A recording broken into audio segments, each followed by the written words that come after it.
Hi guys, tonight we are diving into a world where your breath turns into white mist before you even open the crooked wooden door of your thatched cottage. The night air bites your skin as though it has teeth, and the ground outside crunches stiff under your bare feet. Imagine that chill crawling up through your bones before you've even had your morning crust of bread. You probably won't survive this, not if you were suddenly dropped into a medieval village in the middle of a brutal winter. But tonight, I'll help you imagine how people actually did survive.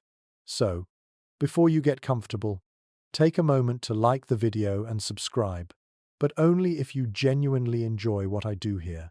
And let me know in the comments where you're listening from and what time it is for you right now. Now, dim the lights and let's slip into a frozen dawn centuries ago. You open your eyes, and it's still dark.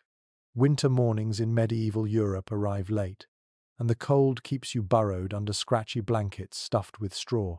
The roof above you groans with frost, and icy draughts sneak through the cracks in the wattle-and-daub. You've been sleeping close to your family, limbs tangled, partly for comfort and mostly for warmth. Your breath mixes with theirs in the stale air. The fire in the central hearth has died overnight, leaving only faint embers that whisper of yesterday's heat. Dragging yourself out of bed is like peeling yourself from life itself. The stone floor is hard and bitterly cold under your calloused soles. You reach for yesterday's wool tunic stiff with frost because clothes hung on pegs by the wall tend to freeze overnight. Outside, the sun hasn't risen, and a dull grey light pushes faintly through tiny, glassless windows covered in oiled cloth or wooden shutters. The first task is coaxing life back into the fire. Without it, you're defenseless. You bend low and blow on embers, feeding them with twigs, dried moss, or dung patties if wood is scarce. Sometimes you fail, and the hearth must be restarted with a flint spark. A whole family can shiver until midday, waiting for warmth to return. There is no breakfast waiting on a stove. At best, there's yesterday's bread hard as stone, because medieval bread had more grit than flour, thanks to stone mills leaving little flecks of rock inside. Your teeth ache when you bite it, but hunger insists. Sometimes, if luck allowed, you dip it into weak ale or watery milk warmed at the fire. It isn't luxurious, but it keeps your stomach from folding in on itself. Outside, the village is silent. The snow muffles everything, wrapping the landscape in quiet. Yet beneath that silence lurks a harsh truth. Survival is the only priority. People step carefully, wrapped in wool and patched cloaks, heading toward barns to check if their animals made it through the night. Chickens huddle together, cows steam in their stalls, and sheep's breath rises in little clouds. The animals are life itself. Without their milk, meat, and manure, there would be no surviving this season. A mainstream historical fact here. In many parts of northern Europe during the Middle Ages, peasants spent nearly half the year in some form of winter, meaning preparation for cold weather was not a luxury, but an annual necessity.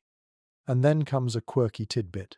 Some villagers even smeared their faces with goose fat before heading outside, believing it would protect them against the biting frost. You might laugh now, but with no Vaseline or thermal scarves, you'd smear yourself too.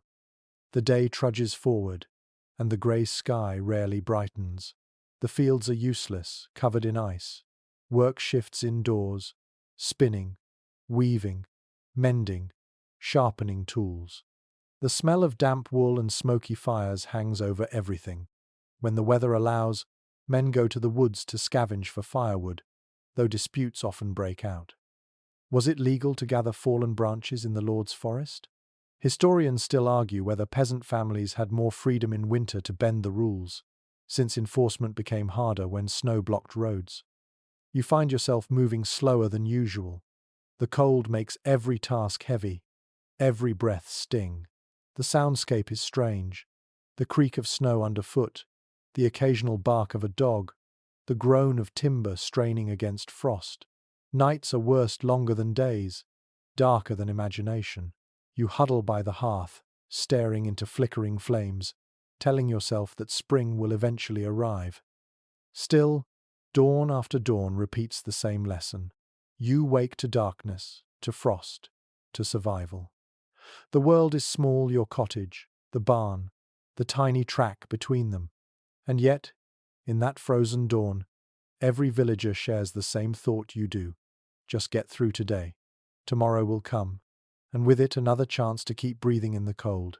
You shuffle out of your cottage, shoulders hunched, and the air smacks you awake harder than any rooster's crow.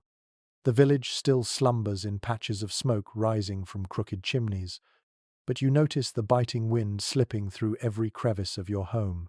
That's the problem, those homes were never built to keep out a medieval winter. The cottage you live in isn't the neat stone house from fairy tales. It's a one-room, timber-framed structure with wattle and daub walls.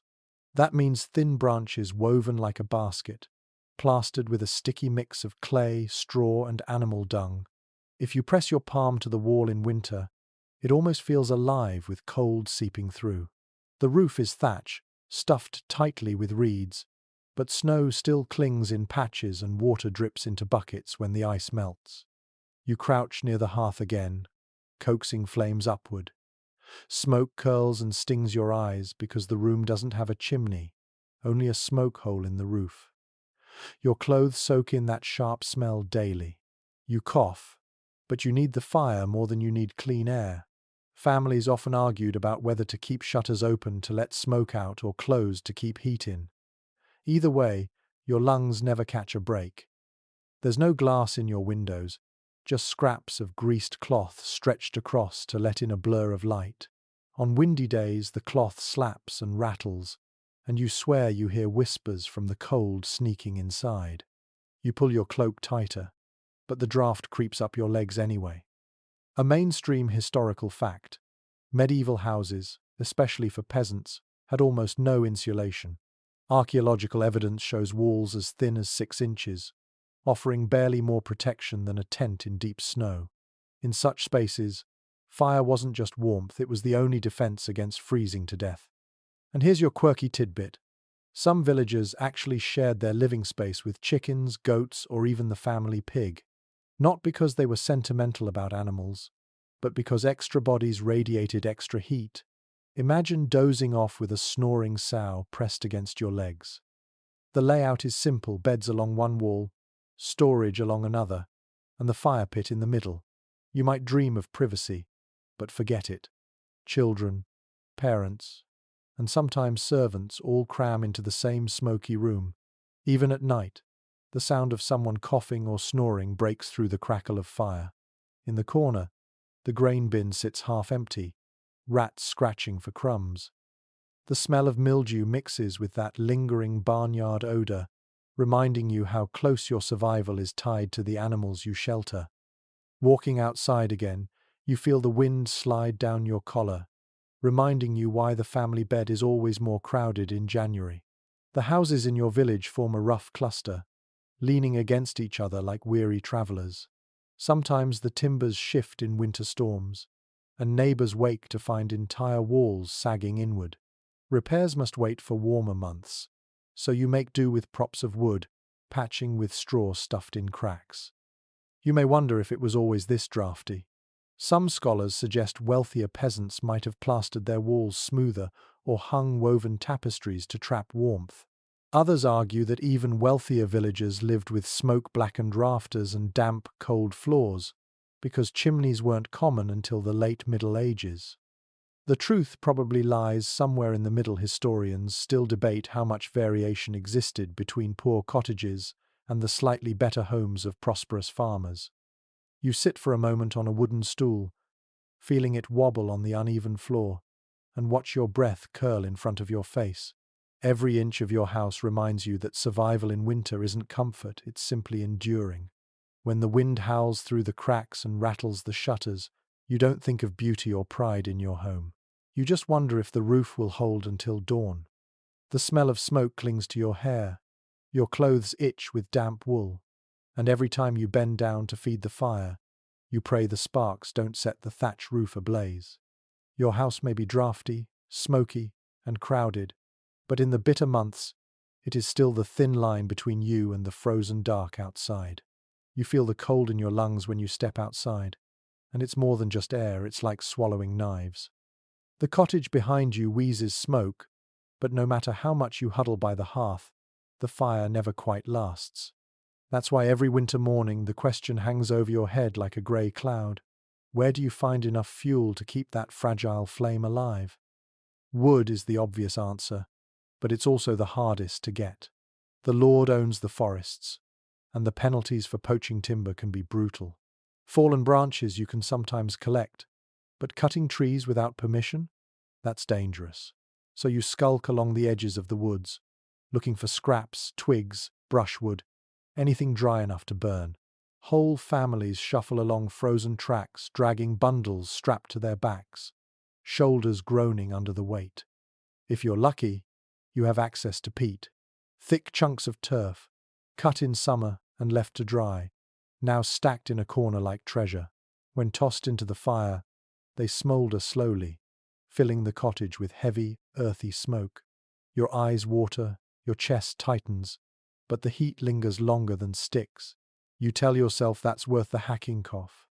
And then there's dung. Yes, you scrape dried cow and sheep dung, shape it into flat patties, and leave them to harden in the weak sun. Later, they burn with a sharp odor that clings to your clothes, your bed, your hair.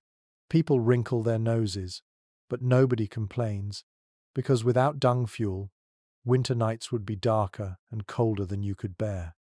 A mainstream historical fact. In much of medieval Europe, wood shortages were already pressing by the 13th century, especially in regions where forests had been cleared for farming. Peasants increasingly relied on peat and dung as substitutes for firewood, especially during long winters. And a quirky tidbit. Some households kept a small pile of bones to toss into the fire, not for warmth but for superstition. Crackling bones were thought to ward off evil spirits lurking in the cold night air. You remember that gathering fuel isn't just about heat, it's also about cooking. Without it, you can't boil your porridge or bake your bread. That's why villagers often band together to gather wood. In some regions, they built communal ovens to conserve fuel, baking loaves in batches and sharing the warmth. Imagine the gossip exchanged while waiting by the oven's glowing mouth, cheeks flushed red against the snowy air. Still, nothing about this is easy. Some days you trek miles to gather wood, trudging through snowdrifts that creep over your boots. Your fingers stiffen until you can't tell if you're still holding the bundle or if it's frozen to your skin. Nights are worse. You wake to embers glowing faintly, and panic floods your chest. If the fire dies completely, relighting it could take hours. In those hours, frost sneaks into every corner, and you shiver uncontrollably. That's why families assign one person to stir the embers during the night, feeding them with twigs so the hearth never goes black. But how much fuel is enough?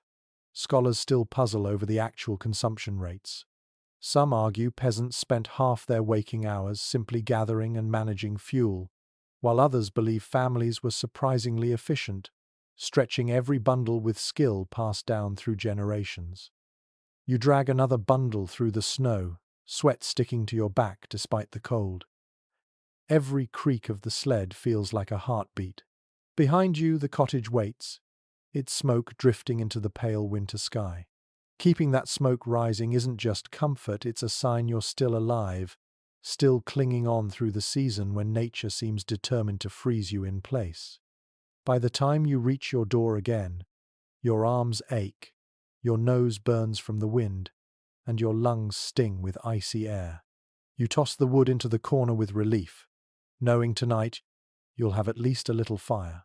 Tomorrow, you'll do it again. Because in a medieval winter, survival means becoming a scavenger, chasing heat like it's the rarest treasure on earth. You return from the woods with your aching arms, only to face another gnawing problem: food. Fire may keep you alive through the night, but without something to put in your stomach, warmth alone won't carry you. Winter in a medieval village is when larders shrink, cupboards echo, and every meal becomes a small gamble.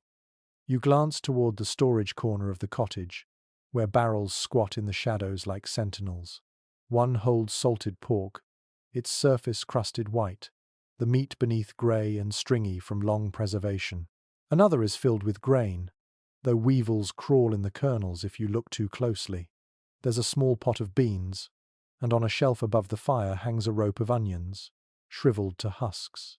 It's not much, and it has to last until the earth softens again. Bread is the staple. You bake coarse loaves from rye or barley flour, often mixed with whatever filler you can find: peas, acorns ground fine, or chestnut meal if the harvest was kind. The result is heavy, sour, sometimes streaked with mold. You scrape the spots off and eat it anyway, because hunger rarely gives you a choice. Salt meat becomes the centerpiece of winter meals. In autumn, pigs were slaughtered, their flesh rubbed with salt and packed into barrels. The taste months later is sharp, salty, and chewy, often boiled to soften it. If you're lucky, you stretch it with cabbage or turnips from the root cellar. If not, the meat alone must do. A mainstream historical fact: most medieval villages depended heavily on preserving food in autumn to survive the months when fresh crops were impossible. Salting, smoking, and drying were the primary methods of keeping meat and fish edible until spring. But here's a quirky tidbit. In some places, people soaked stale bread in warm ale and called it sops. It was soft, filling, and surprisingly, beloved proof that even scraps could be turned into comfort food if you used your imagination. Of course, shortages creep in faster than you expect. Rats find the stores, nibbling holes in sacks. Mold spreads in damp barrels. Some families turn to scraping the bottom of flour bins earlier than others, and whispers begin about who has enough to spare. That tension never really leaves the air. You sit by the fire, breaking a crust in half, watching crumbs tumble into the ashes. Children cry more in winter, their stomachs growling through the night. Parents hush them, promising spring isn't far. You wonder if your stores will last. Historians still debate how common outright starvation was in the average winter. Some argue most villages prepared well enough to avoid deadly hunger, while others point to records of famine years, when frost or flood destroyed harvests and whole communities withered. The truth likely swings back and forth, depending on fortune, weather, and the mercy of stored food. The atmosphere inside the cottage thickens with the smell of boiling turnip soup, thin and watery but steaming hot. You sip, the heat comforting even if the flavor leaves much to be desired.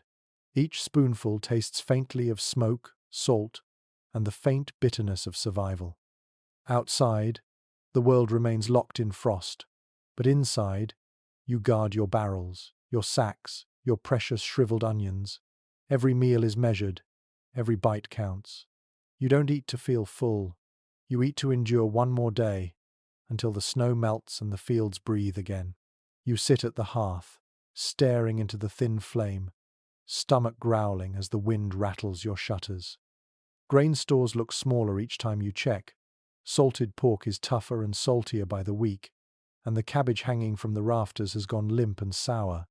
At this point, you're not thinking about feasts, you're thinking about stretching scraps into something resembling a meal. And so, you turn to the great winter standby: gruel. It doesn't sound glamorous, and it isn't. You take a handful of barley or oats, stir it into water, and let it bubble into a pale mush. If you're lucky, you add a splash of milk. On better days, you drop in a shred of lard, letting it melt and spread a faint richness across the pot. Most days, though, it's just water and grain, bland but filling enough to silence hunger for a short while. Chroniclers of the era mention how peasants relied on gruel during lean months, sometimes eating it for breakfast and again for supper. The trick wasn't taste, it was survival through bulk. You fill your belly with steaming porridge even if your body still craves meat. And here's the odd little detail. Gruel wasn't just food. Sometimes villagers used it medicinally, feeding it to the sick because it was soft and easy to swallow. Babies, elders, and anyone recovering from fever often lived on this slop for weeks. Imagine calling that comfort food. As you stir the pot, the smell of wet grain drifts through the smoky air.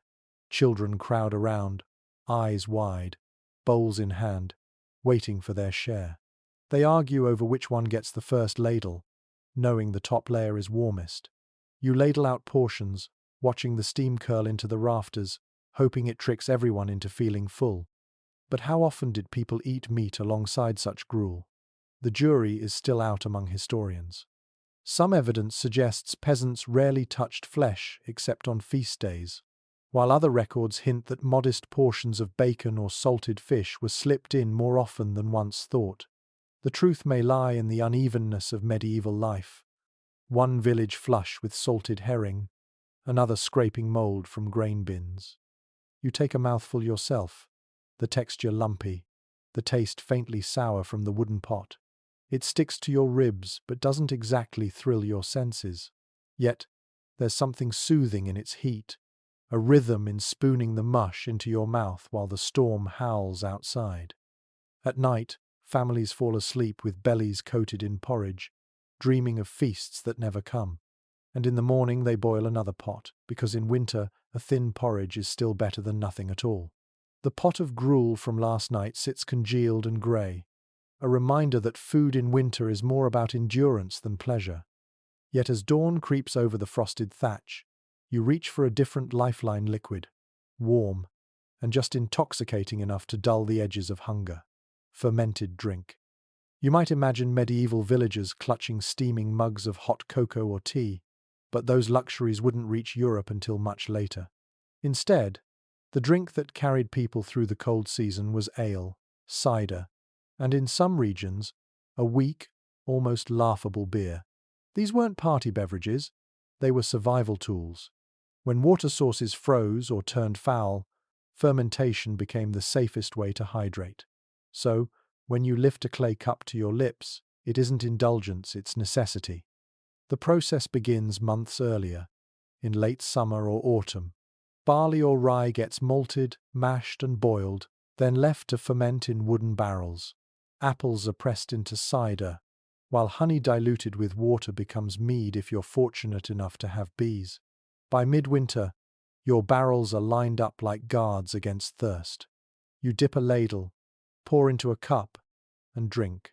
The taste is sour, earthy, sometimes bitter, but your body welcomes the warmth spreading down your chest.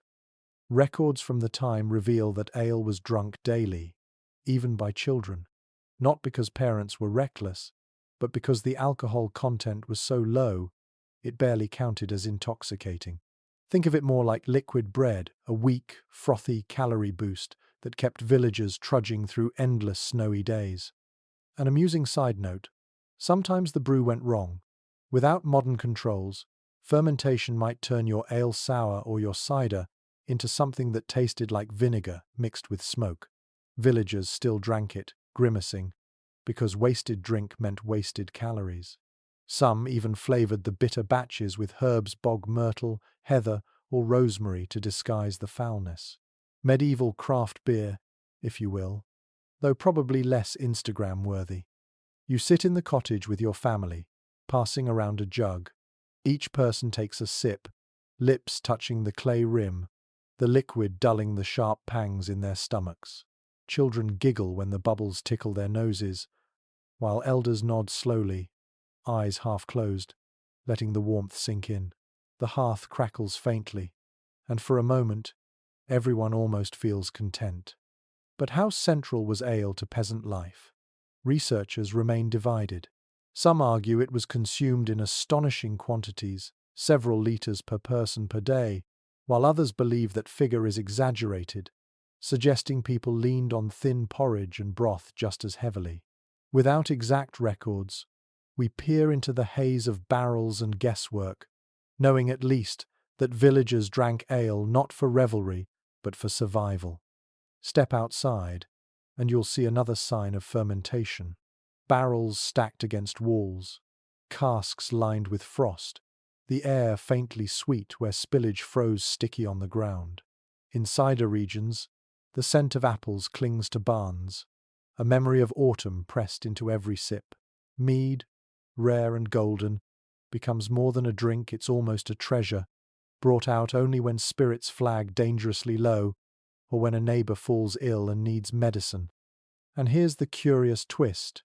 People trusted ale not only for hydration but for spiritual safety.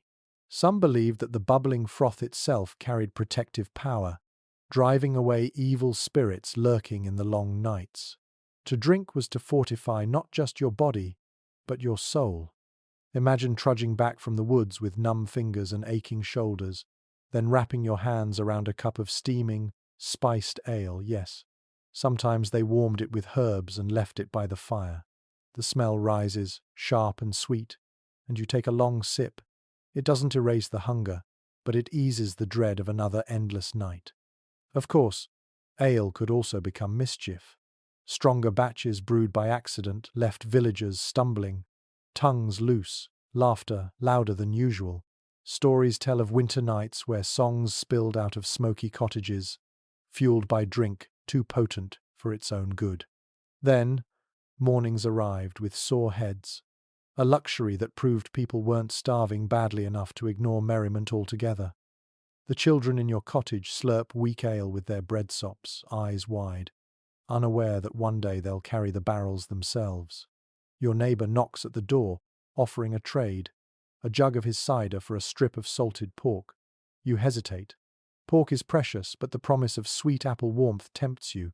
Trades like this ripple across the village, weaving a fragile net of shared survival. As evening falls, you notice the fire running low again, the same old fear rising in your chest. You top your bowl of gruel with a splash of ale, stirring the mix into a sloppy stew. Steam curls upward, carrying the scent of malt, smoke, and survival. You spoon it slowly, listening to the wind batter the shutters. Historians sift through old account books and household records, but no one fully agrees how drunk medieval winters really were. Some picture villagers half-dazed all season, while others insist the weak brew barely blurred their senses. What's certain is that every swallow carried more than flavour, it carried life. When you lie down at night, wrapped in scratchy wool, your breath mingling with your family's, the taste of ale still lingers faintly on your tongue. It dulls the hunger, soothes the fear, and carries you one step closer to spring. Because in a medieval winter, survival doesn't come in feasts or comfort, it comes in a ladle of sour ale passed from hand to hand, glowing faintly in the firelight, reminding you that even in the harshest season, there is still something to sip, something to share, something to keep you alive. The smell of sour ale lingers in the air from last night, but dawn pushes you toward the next worry on your list: animals. Because in a medieval winter, survival doesn't stop at your own stomach, it depends on the four-legged creatures bleating and snorting in the cold. Step into the yard, and you hear them before you see them. Sheep shuffle restlessly, their breath curling like smoke from their noses. The cow moos low, stamping her hooves against the frozen ground. Chickens cluck in protest, their feathers fluffed into balls against the wind. These animals are the thin line between a family's endurance and collapse. Without them, there's no milk, no wool, no manure to fertilize next year's fields. They are wealth on hooves and feathers, and their care is as relentless as the cold itself. You guide the cow inside, right into the cottage. Yes, it sounds ridiculous, but for many peasants, livestock shared living space with people in the depths of winter. The cow's body radiates heat like a natural stove, turning the one-room house into a barnyard of warmth, smell, and noise. You ignore the stench because her milk means your children might get something more nourishing than gruel. Historical records make clear that bringing animals indoors was standard practice in harsh climates. In Scandinavia and the Scottish Highlands, longhouses were designed so humans and animals lived under the same roof, separated only by a wooden partition. The warmth from cattle bodies added precious degrees to the indoor air, enough to tip the scale between frostbite and survival. And here's one curious custom. Some households dressed their sheep in rough cloth coats during the worst frosts. It wasn't because people thought the animals looked stylish, but because shorn sheep, meant for spring shearing, needed the extra layer to keep from dropping dead in the snow. Picture a yard full of sheep wearing medieval sweaters, odd but practical. You scatter hay from a bundle in the corner. The hay smells dusty and faintly sweet, a memory of last summer's fields now being rationed mouthful by mouthful. Each forkful tossed into the trough feels like pulling gold from your stores. Too much, and you'll run out before spring. Too little, and your animals weaken, giving less milk or meat. The math is brutal, and the margin for error is razor thin. The children help, their tiny fingers red from the cold, as they chase chickens into a pen lined with straw. One slips and falls, laughter bubbling despite the misery. Even in winter, farm chores are childhood's daily rhythm. But how healthy did livestock remain through months of confinement? Scholars can't quite agree. Some point to skeletal remains showing stunted growth, suggesting malnutrition and cramped conditions were common. Others argue that peasants knew their animals well enough to balance rations and preserve their health. Perhaps, as with people, fortune varied. Some families kept fat cows, others wasted away with gaunt, coughing beasts. As the day crawls forward, you notice the cow steaming in the corner, her flanks warm against the icy air. You milk her carefully, each squirt landing with a faint hiss in the wooden bucket. The milk is thin, sometimes bluish in winter, but you cherish it as though it were cream. Mixed with oats, it turns gruel into something almost luxurious. A small child licks the bucket after, grinning through cracked lips. And don't forget the pig. If one still lives, it's probably tethered in the byre, snuffling at scraps. Pigs were often the insurance policy kept alive as long as possible, then slaughtered when food ran too thin. Their fat turned into lard, their intestines into sausage casings, their bones boiled for broth. Nothing went to waste. In the meantime, though, they were noisy roommates, grunting through the night, sometimes stealing bites of straw bedding when desperate. Dogs circle outside, lean and shivering but loyal.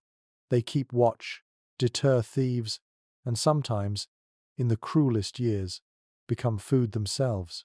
Cats, half wild, dart around the barn corners, chasing mice that threaten precious grain. You may never stroke them affectionately, but their presence is as valuable as any servant. By afternoon, the cottage hums with animal life. Hooves clop on earthen floors, feathers scatter in corners, and the smell, a heady blend of manure, smoke, and sour milk, clings to everything. You wrinkle your nose, but know this is what survival smells like.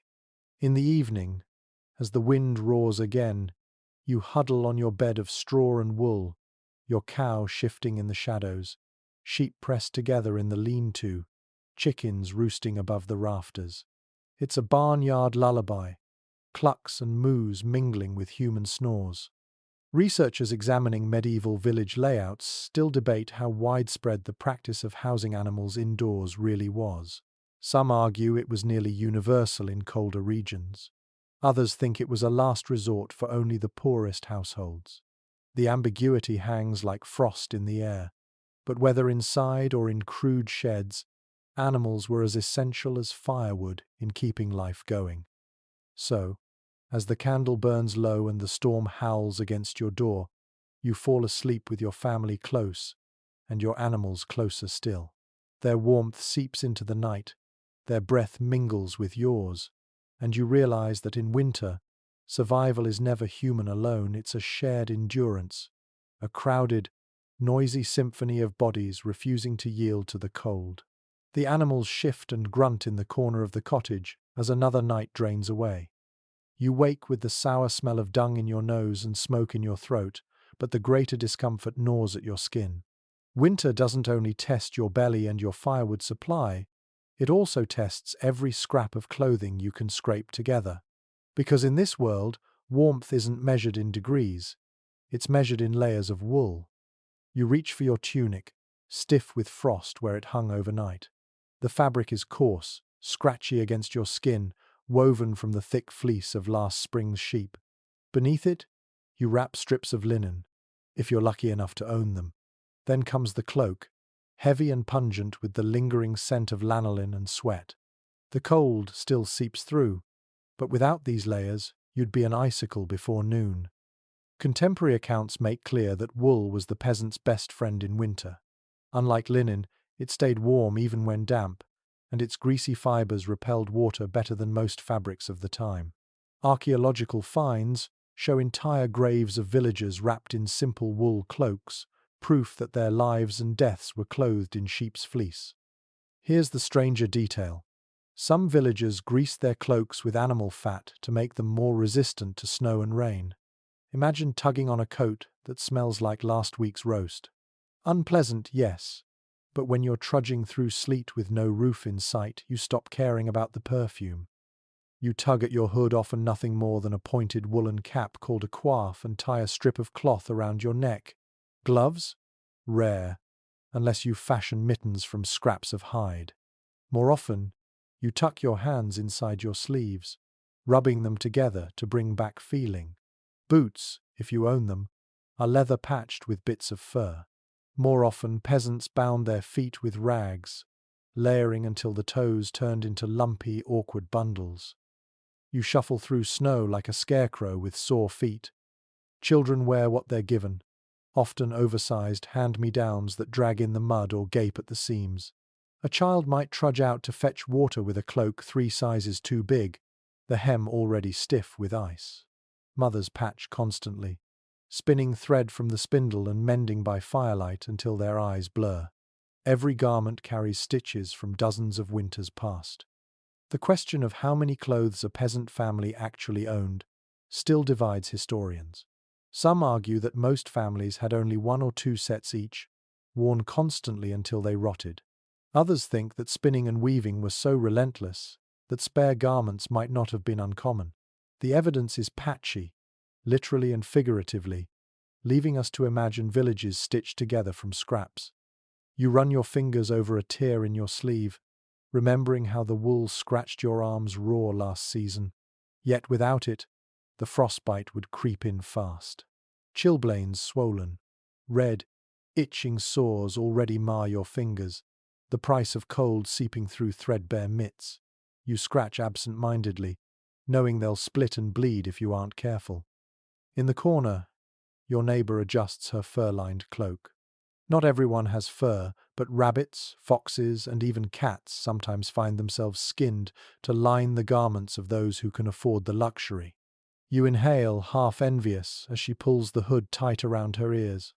Your own hood droops, heavy with damp, smelling of smoke more than warmth. One curious winter fashion was the hood with an extra-long tail, called a liripipe. You might see a villager winding the tail around their neck as a makeshift scarf. What began as practical insulation later evolved into something of a trend. Even monks ended up with hoods so long they nearly dragged the ground. A medieval version of fashion meets function.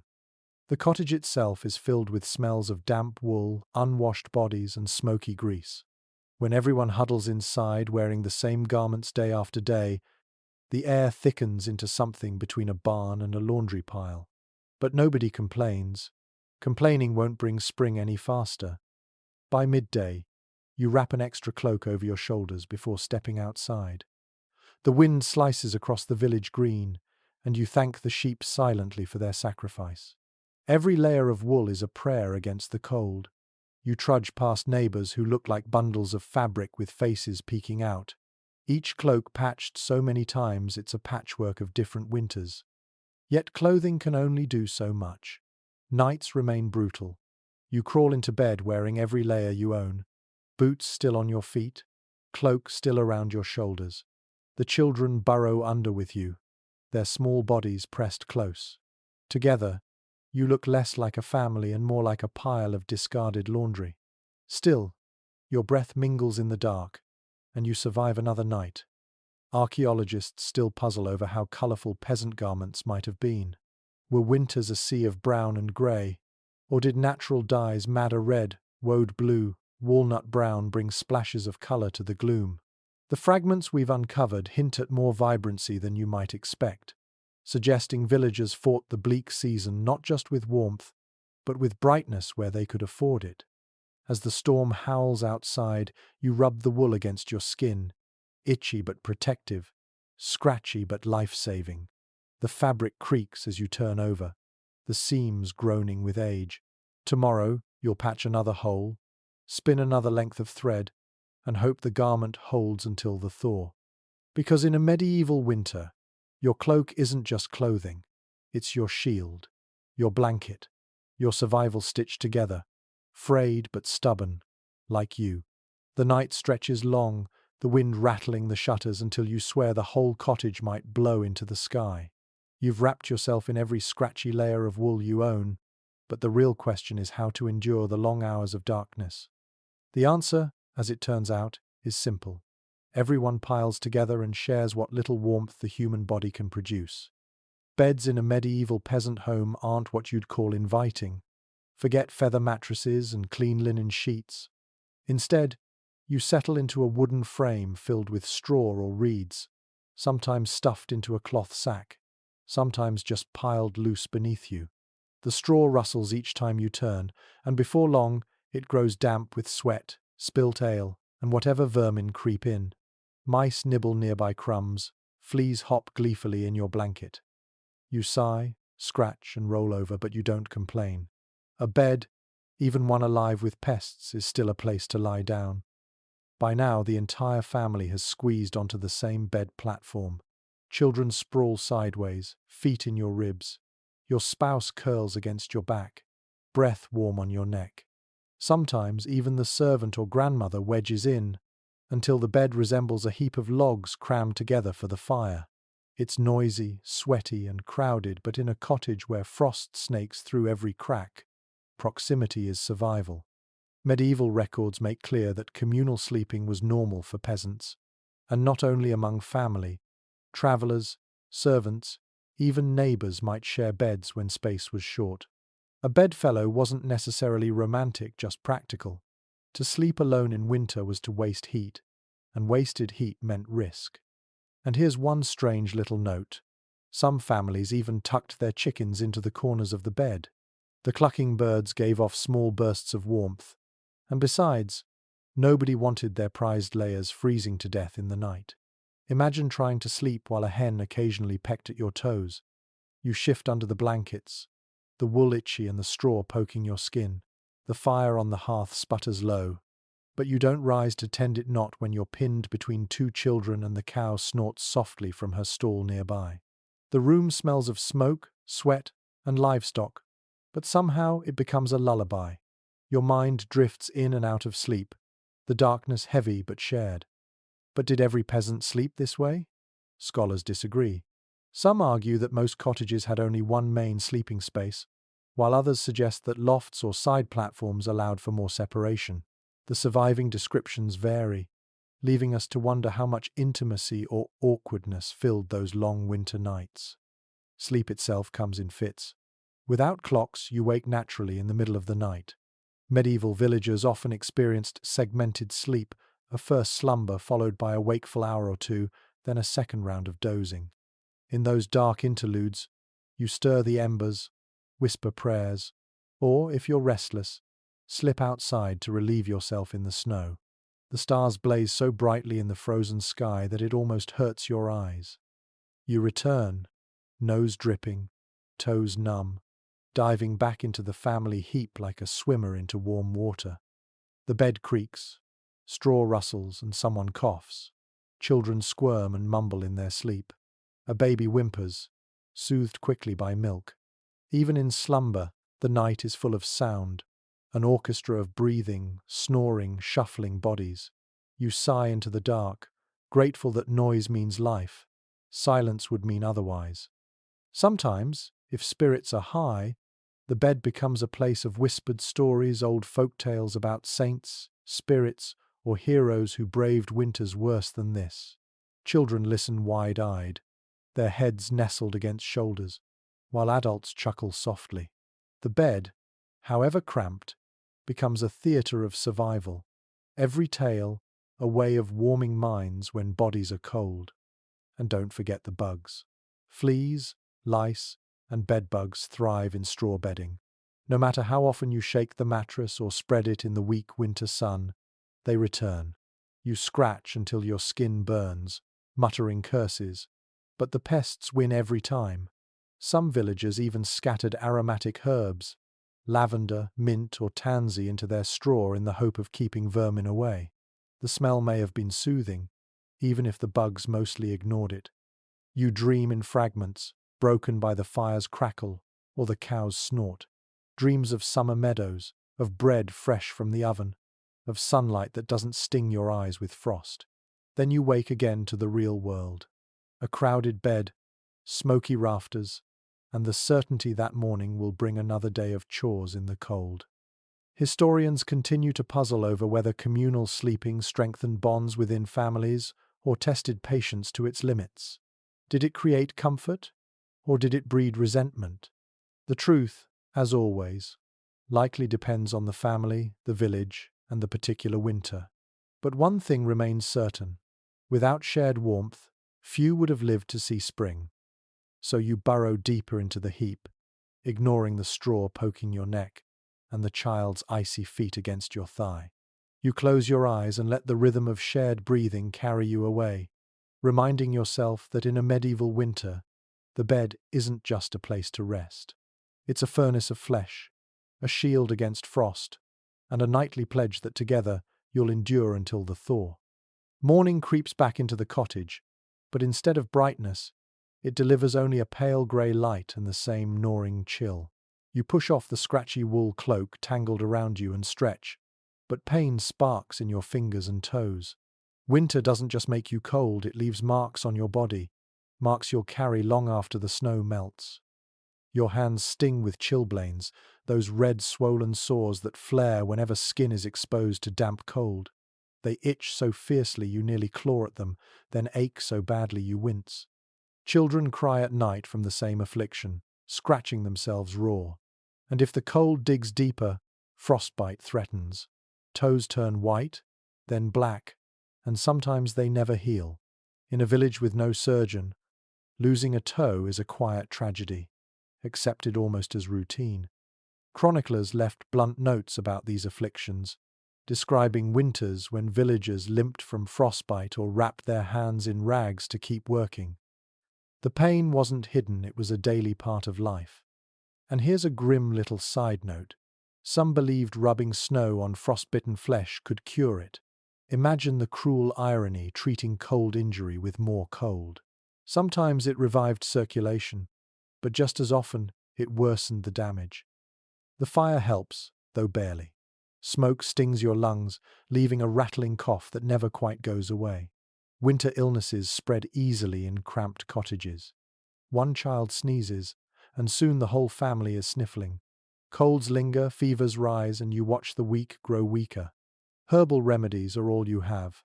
Garlic tucked under pillows, honey smeared on throats, hot stones pressed against aching bellies. But were winter deaths more common from cold or from disease? Scholars remain divided. Some argue exposure killed more peasants than illness, while others insist the crowded, smoky conditions made respiratory infections the true killer. The evidence blurs, just as memories of each hard winter blended into one long struggle. You stir a pot of weak broth, steam curling upward as though trying to chase away despair. The taste is flat, but the heat soothes your throat.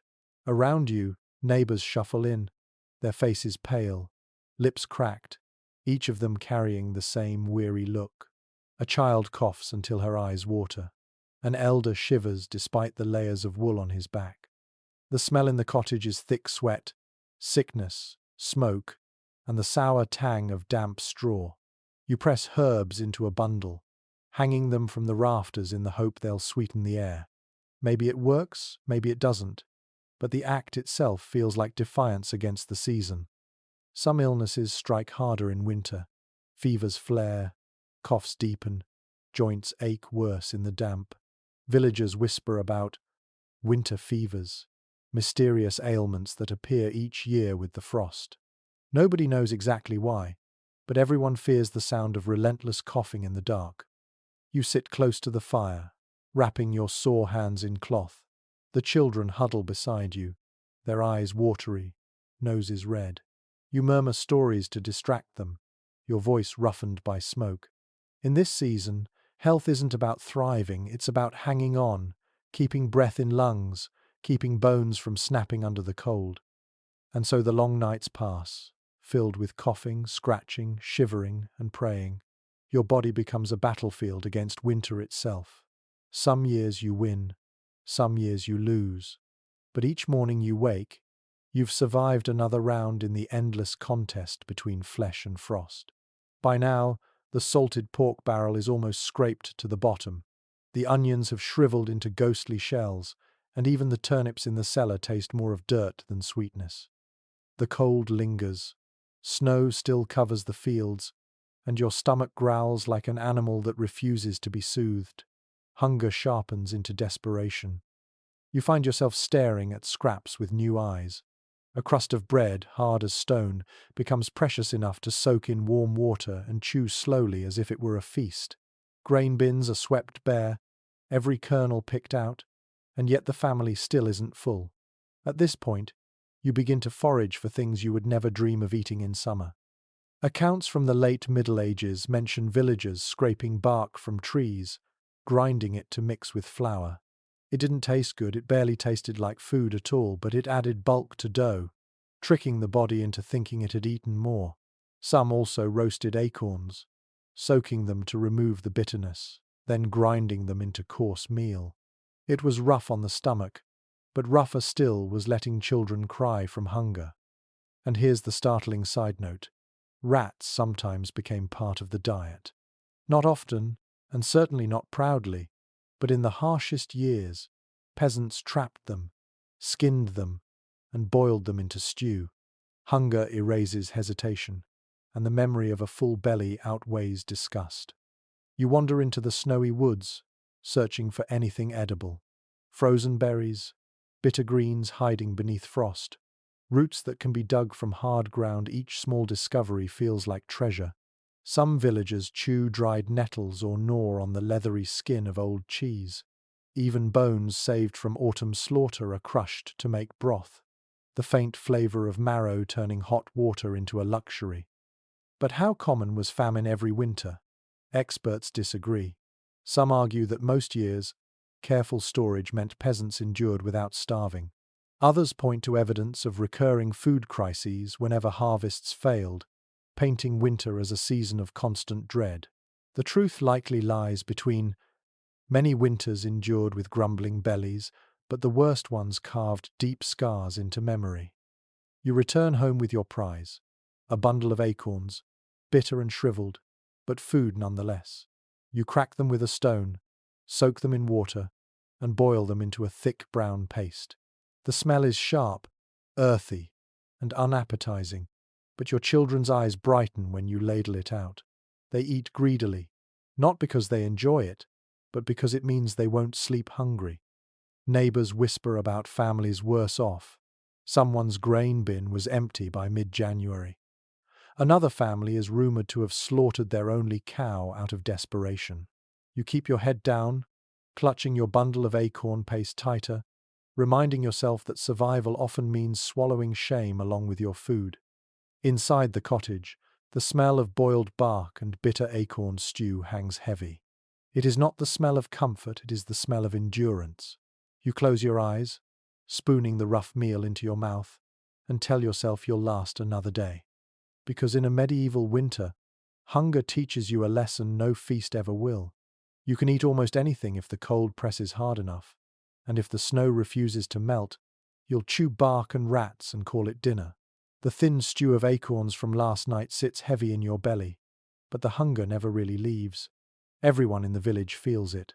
You see it in neighbors' faces, pale and gaunt, their eyes searching for hope with every step. But medieval winters weren't just endured alone. They were weathered together, in groups that turned necessity into custom. The day begins with the walk to the communal oven. Not every household can spare enough firewood to bake bread on its own hearth. Instead, villagers gather their dough, whatever mixture of flour, peas, or chestnuts they can manage, and bring it to the great oven at the center of the settlement. The oven glows faintly, smoke rising from its mouth. One family after another waits in line, chatting in low voices, stamping their feet to keep warm. Bread goes in, gossip comes out. Written accounts confirm that shared ovens were common across much of medieval Europe, particularly in smaller communities. The practice saved fuel, created efficiency, and reinforced the sense that winter was a collective trial. Everyone depended on the same fire. And here's a charming aside. While waiting for loaves, people sometimes shared little cups of warm drink or swapped news of who was courting whom. Even in lean months, the oven became a place of human warmth as much as physical heat. You picture villagers wrapped in patched cloaks, laughing through frosty breath, finding scraps of joy in the shadows of scarcity.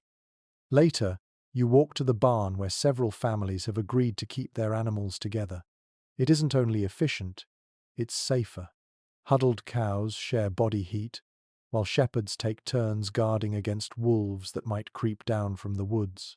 In these moments, the village functions as one household, survival stitched together by trust and duty. Still, not all cooperation is cheerful.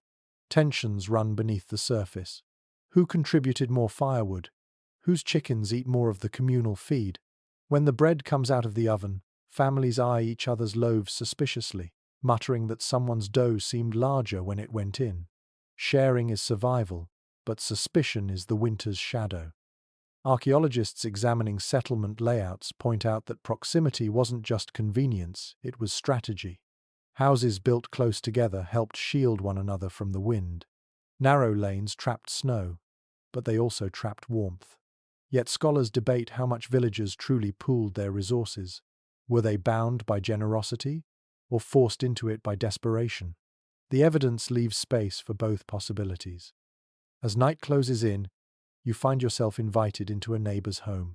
The hearth glows, the room crowded, laughter bubbling despite the hunger. Children tumble together, playing games in the straw while adults pass around a single jug of weak ale. Someone tells a story, another hums a tune. For a brief moment, the cold is forgotten. Community becomes insulation stronger than any cloak. You step back into the dark later, cheeks flushed from warmth and company. The snow crunches underfoot, but the silence of the village no longer feels so heavy. Behind every shuttered window is another family, another fire, another pot of gruel stretching thin. You realize that the only way anyone makes it through the winter is by leaning on each other, sharing not just food and fire, but presence. Because in this season, survival isn't measured only by what you hoard. It's measured by who will open their door when the night feels longest, who will share their oven when your firewood runs out, and who will sit beside you, gossiping, while the bread bakes slowly in the glow. The days blur together now, one grey morning after another, one thin supper after the last. Yet through it all, the rhythm of religion beats steadily, dictating when you eat, when you fast, and even what you're allowed to chew when supplies already run low. Faith is more than comfort here. It is a calendar, a rationing tool, and sometimes a cruel master. You know the rules. On Fridays, meat is forbidden. During Lent, 40 days stretch on with fasting that bites harder than frost. Villagers scrape together meals of fish, beans, and flatbread, even when salted pork still sits temptingly in the barrel. Monks thunder in sermons about the dangers of gluttony, reminding everyone that hunger is holy. You chew your bland pottage and try to believe it. Contemporary church records make plain how detailed these food laws were. Whole communities structured their diets around fast days, abstaining from meat for nearly a third of the year. In winter, when bellies already groaned with emptiness, the rules must have felt especially heavy. And here's the curious twist. Loopholes flourished. In some regions, villagers convinced themselves that beaver counted as fish after all, it had a tail and lived in rivers. So roasted beaver tail appeared on the tables of those lucky enough to catch one, eaten guilt-free during Lent. Elsewhere, barnacle geese were said to grow from driftwood, making them acceptable as not quite birds. Medieval creativity in bending fasting rules was as inventive as it was desperate. You kneel in the chapel, breath misting in the frigid air. Candles flicker against stone walls, casting shadows as the priest chants prayers. Around you, neighbors cough and sniffle, their hollow cheeks lit by wavering light. The scent of incense battles with the smell of damp wool, creating a mingled fog that makes you sway with drowsiness. Religion doesn't pause for cold, it marches on. But how strictly did ordinary peasants obey fasting rules in practice? Researchers remain split. Some argue that the church enforced them harshly, with penance demanded for every slip. Others believe villagers quietly bent the rules when hunger grew unbearable, eating scraps of forbidden meat behind closed shutters. The truth may be as grey as the winter sky, part obedience, part quiet rebellion. Even feast days were double-edged. Christmas or Epiphany promised celebration, yet the food often had to stretch to cover the entire village. Families scraped together their best offerings, an extra loaf, a joint of pork, a jug of cider, and shared them in communal meals. For one night, hunger eased, songs rose into the rafters, and children's eyes lit up at the rare sight of honey cakes. The next morning, though, you returned to your thin gruel, the contrast sharper than the frost outside. Back home, you try to cook within the rules. A pot of beans bubbles on the hearth, flavored with a pinch of herbs dried last summer. The children frown at the lack of meat, but you hush them, reminding them that fasting brings blessings. In truth, you know blessings won't still the growl in their bellies. Still, repeating the words brings you comfort too, as if holiness can fill the gaps where food fails. As you swallow the bland meal, you hear bells toll faintly from the church. They mark the hour, the day, the never-ending march of time. Religion shapes not only how you eat, but how you measure each long winter moment. The church calendar becomes the village's clock, offering structure in a season where the days otherwise blur together. So you sip your bean broth, chew your crust of rye, and bow your head in prayer. Whether you believe every word or not, faith gives rhythm to hunger, making it feel less like chaos and more like sacrifice. And perhaps that rhythm is part of why you survive at all. The fasts and solemn prayers of yesterday linger in your bones, but today the village stirs with a different energy. Winter is long, harsh, and monotonous, and sometimes survival depends on more than bread and broth. It depends on moments of joy, strange as that may sound. And so, when the river freezes solid, or when the snow piles high enough, villagers turn misery into festivity. Imagine stepping onto a frozen river, the surface gleaming like glass under the pale sun. At first you tread cautiously, testing each step, but soon the ice proves thick enough to hold. Children skid across it, shrieking with laughter, while adults set up makeshift stalls. A frost fair has begun. Not every year, not in every village, but often enough that it glimmers in memory. Chroniclers describe such events most famously on the Thames centuries later, but smaller versions existed wherever waterways froze deeply. Stalls of roasted chestnuts, rough ale, or hand-carved trinkets appeared overnight, transforming a frozen surface into a bustling market. For a moment, winter turned festive rather than cruel. And here's one curious flourish. Villagers sometimes roasted eels on the ice, their oily flesh crackling in the open air, eaten with numb fingers as people stamped their feet for warmth. Hardly luxury dining, but novelty enough to etch the day into memory. You join in, shuffling awkwardly on the ice. Your boots slide, your arms flail, and you laugh despite yourself. Music rises, perhaps just a drum and a pipe, the simplest of bands, but the sound carries across the frozen fields. Couples spin clumsily, children chase each other, neighbors shout greetings. For a few hours, the grey monotony of hunger and cold lifts, replaced by shared delight. But how common were such winter festivals outside of major cities? Scholars debate it still. Some argue that most villages lacked the resources or safety to stage anything elaborate. Others believe that even the smallest communities invented their own amusements, sledding down hills, racing across ice, holding contests of strength in the snow. Joy, after all, is as inventive as necessity. You pause to sip warm cider from a wooden mug, the steam clouding your face. The sweetness is sharp against your tongue, a reminder that not every winter taste is bitter. Around you, children gnaw on honey cakes bought from a stall, their cheeks pink from the cold, their laughter filling the air like birdsong. For once, you feel full not in your stomach, but in your spirit. The fair doesn't last long. Frost thaws or supplies run out, or the priest shakes his head at frivolity. Yet even when it ends, the memory lingers, retold by firelight as if it were a dream. "Remember the day we danced on the ice?" someone will say, and for a moment, warmth returns to the room. Because in the cruel weight of medieval winter, joy isn't just distraction, it's defiance. Every laugh on the frozen river, every cake shared in the cold, every awkward spin to the sound of a pipe declares the same truth. Even in hunger, even in frost, life still insists on being lived. The laughter from the frost fair fades quickly, and silence returns to the lanes. Winter has a way of reminding you that joy is fleeting, and danger is constant. This year, rumors ripple through the village someone in a neighboring town has died with blackened swellings on their body. The word travels like frost spreading over glass. Plague.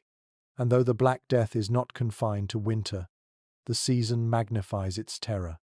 The air itself feels different. People cough more in the cold months, and every sneeze, every fever sparks suspicion. You watch your neighbor bend double with a hacking cough and wonder ordinary winter chill, or something worse. Eyes dart quickly, prayers murmur under breath. Fear makes the frost seem sharper. Medieval chronicles record how outbreaks often worsened in colder months, when people were crammed into smoky cottages with little ventilation. The cramped, filthy conditions created perfect breeding grounds for disease. Rats scuttled under floorboards, fleas hopped through straw bedding, and people huddled close exactly the conditions the plague loved. And here's a chilling detail. Some villagers believed the smell of burning herbs could ward off pestilence. Juniper, rosemary, or even bundles of hay were tossed into fires to purify the air. The cottage filled with thick, choking smoke, eyes watering, lungs burning, and still the fear remained. You step outside, and the silence is heavier than before. The village green stands empty. No laughter, no games. Doors stay shut tight, smoke curling lazily from chimneys. When someone dies, the church bell tolls slowly, and you see figures in hoods carrying a rough wooden cart. The ground is too hard to dig easily, so graves are shallow, frozen earth resisting every spade. The sound of iron hitting stone echoes in your chest like a warning. But how exactly did winter shape the spread of the Black Death? Historians still argue. Some point to records suggesting outbreaks slowed during the coldest months, while others emphasize that famine and close quarters made winters especially lethal. The evidence remains blurred, much like memory itself. Inside your cottage, you huddle closer to family. Every cough is scrutinized. Every fevered cheek is touched and retouched, as if reassurance could banish dread. The smell of garlic hangs in the air, cloves stuffed into pouches, tied around children's necks. You hear whispers of charms, a prayer recited backwards, a sprig of rowan pinned to the rafters. People grasp at whatever thin defense they can muster. The fear is not only of death itself, but of dying in winter's silence. Villagers dread the thought of frozen burial grounds, of being carried out into the snow, their names lost in a season already heavy with hardship. Families pray harder, cling tighter, and ration food more carefully because plague plus hunger feels like the end of the world. One night, the bell tolls again, and you step into the frozen dark. A small procession shuffles past, torches flickering, the sound of muffled weeping carrying over snow. You clutch your cloak tighter and whisper a prayer, not sure if anyone listens.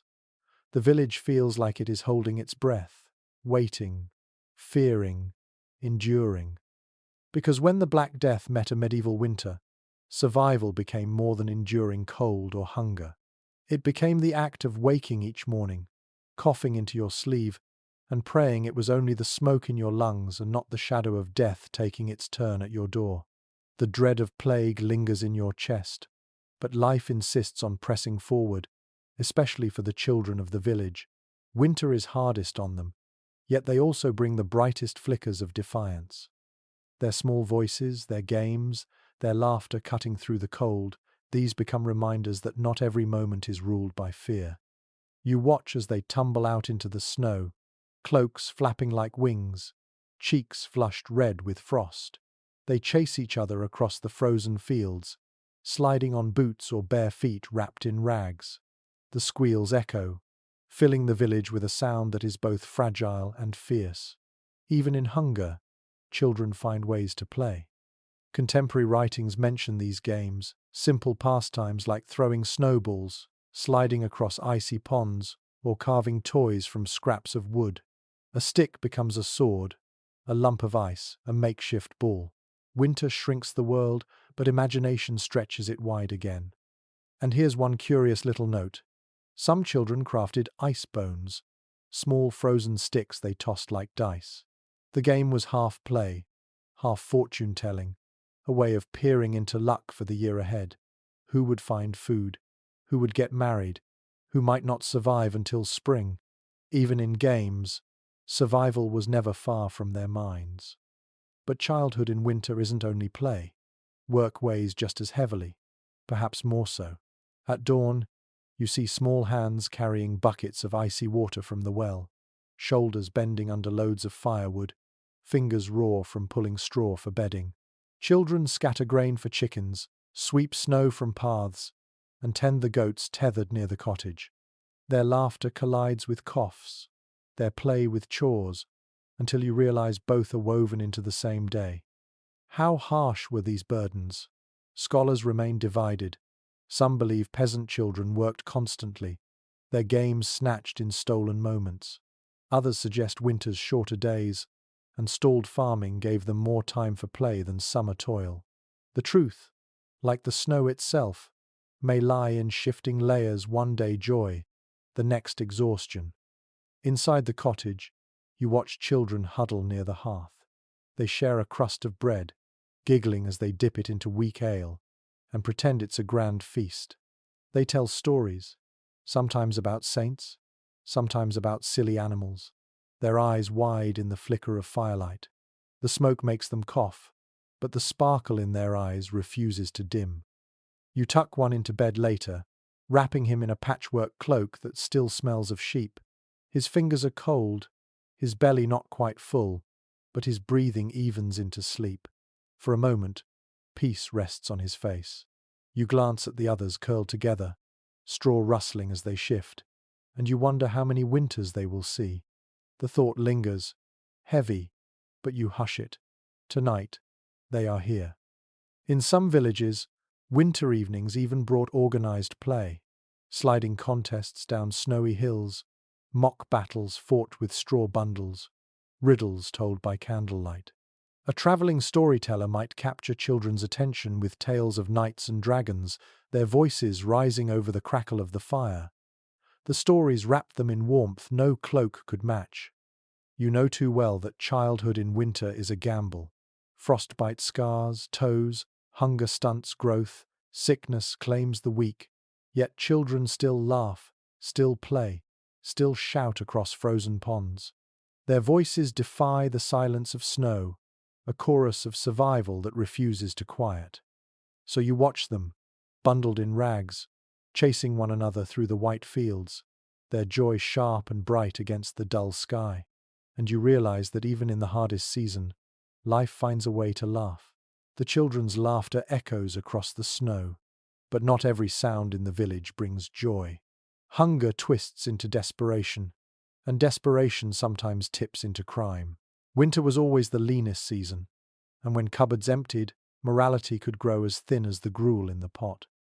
You hear it whispered first. Someone's meat has gone missing from the communal storehouse, a side of pork lifted in the night. Neighbors mutter, suspicion flaring, eyes darting toward the poorest cottages. The cold makes people sharper, quicker to anger, slower to forgive. A theft in summer might be overlooked.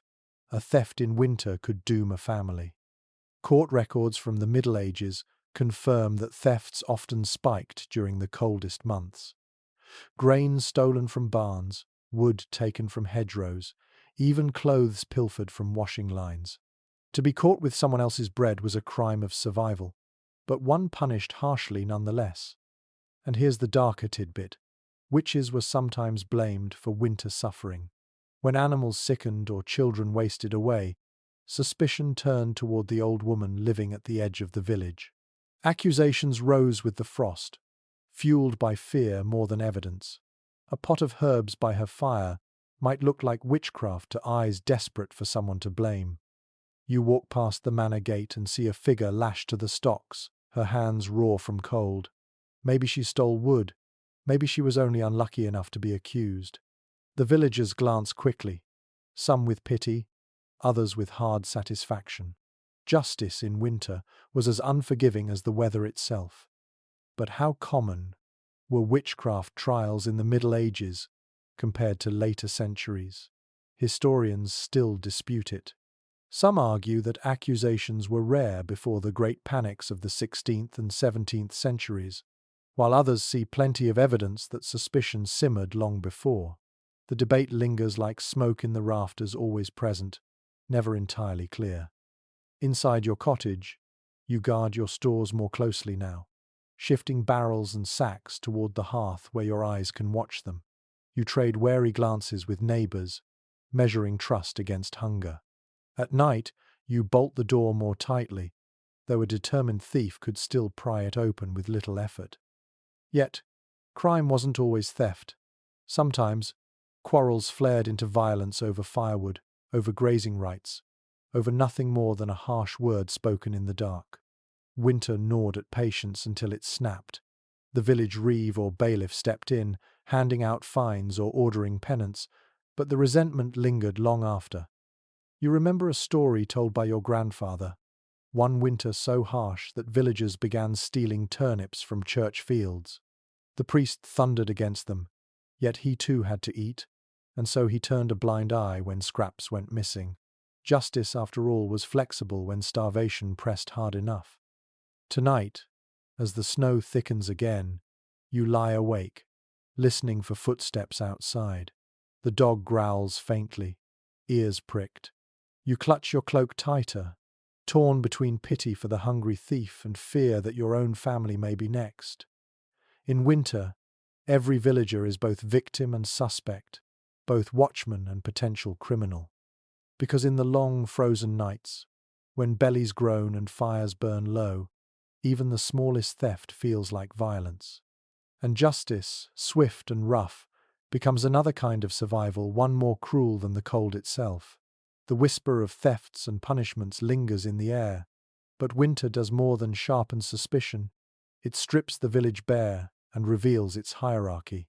When resources grow thin, you begin to see clearly who eats first, who waits, and who goes without. The manor looms at the edge of the settlement, its stone walls rising above the sagging cottages. Inside, the lord's household sits by a larger fire, wrapped in finer furs, their tables still holding bread, cheese, and salted meats. Meanwhile, in your one-room home, your family stares into a pot of watery broth. The contrast stings as sharply as the cold. Surviving account books from manorial estates show the stark imbalance. Lords stored greater reserves of grain and meat, and while peasants contributed through rents, labor, and taxes, they often had to beg for relief in famine years. To stand outside the manor gate in winter, clutching your cap in numb fingers, was both humiliation and necessity. And here's the telling little note. When the lord's family feasted, leftovers sometimes went to the servants' bits of pie crust, gnawed bones, scraps of pudding. For a starving peasant allowed into the hall, those scraps tasted like miracles. A dog licking grease from the floor might be your rival in that moment. Back in the village, the hierarchy tightens. Families with larger fields or more animals ration their food more carefully. They may lend grain or seed to neighbors, but always at a price, to be paid back in labor come spring. Those with nothing to spare grow weaker, their children thinner, their patience shorter. How rigid was this pecking order? Scholars differ. Some argue that communities were more egalitarian than we imagine, with neighbors supporting each other in crises. Others emphasize the harshness of feudal dues, where the poor bore the heaviest burdens. The truth, as usual, shifts with region and circumstance, but inequality never disappeared entirely. At the communal oven, you notice the differences. One family's loaf rises thick and golden, Yours looks flat and grey. People glance but say nothing. The silence is louder than words. Hunger levels everyone, but wealth still decides who sleeps easier. Inside your cottage, you hear talk of gifts given to the manor in exchange for mercy. A chicken handed over, a sack of beans, a promise of extra labour when fields thaw. The Lord's charity is praised from the pulpit, yet you know it is less generosity than a transaction. Survival for the poor is always borrowed, never owned. Even among peasants, hierarchy shows itself. The reeve, chosen to oversee village labour, might eat a little better than his neighbours. A prosperous farmer might still keep a small stash of salted pork while others chew bark. You watch the small distinctions closely, because they determine who coughs through the night and who still has enough fat to keep warm. And yet, resentment rarely spills over openly. Winter is too heavy to waste energy on rebellion. Instead, it simmers quietly in mutters, in side glances, in the bitter joke told by the hearth. You know the inequality, you feel it, but survival demands patience. Spring will bring labour dues, harvest will bring tithes, and the cycle will continue. So tonight, you huddle in your straw bed, the growl in your stomach louder than the wind outside.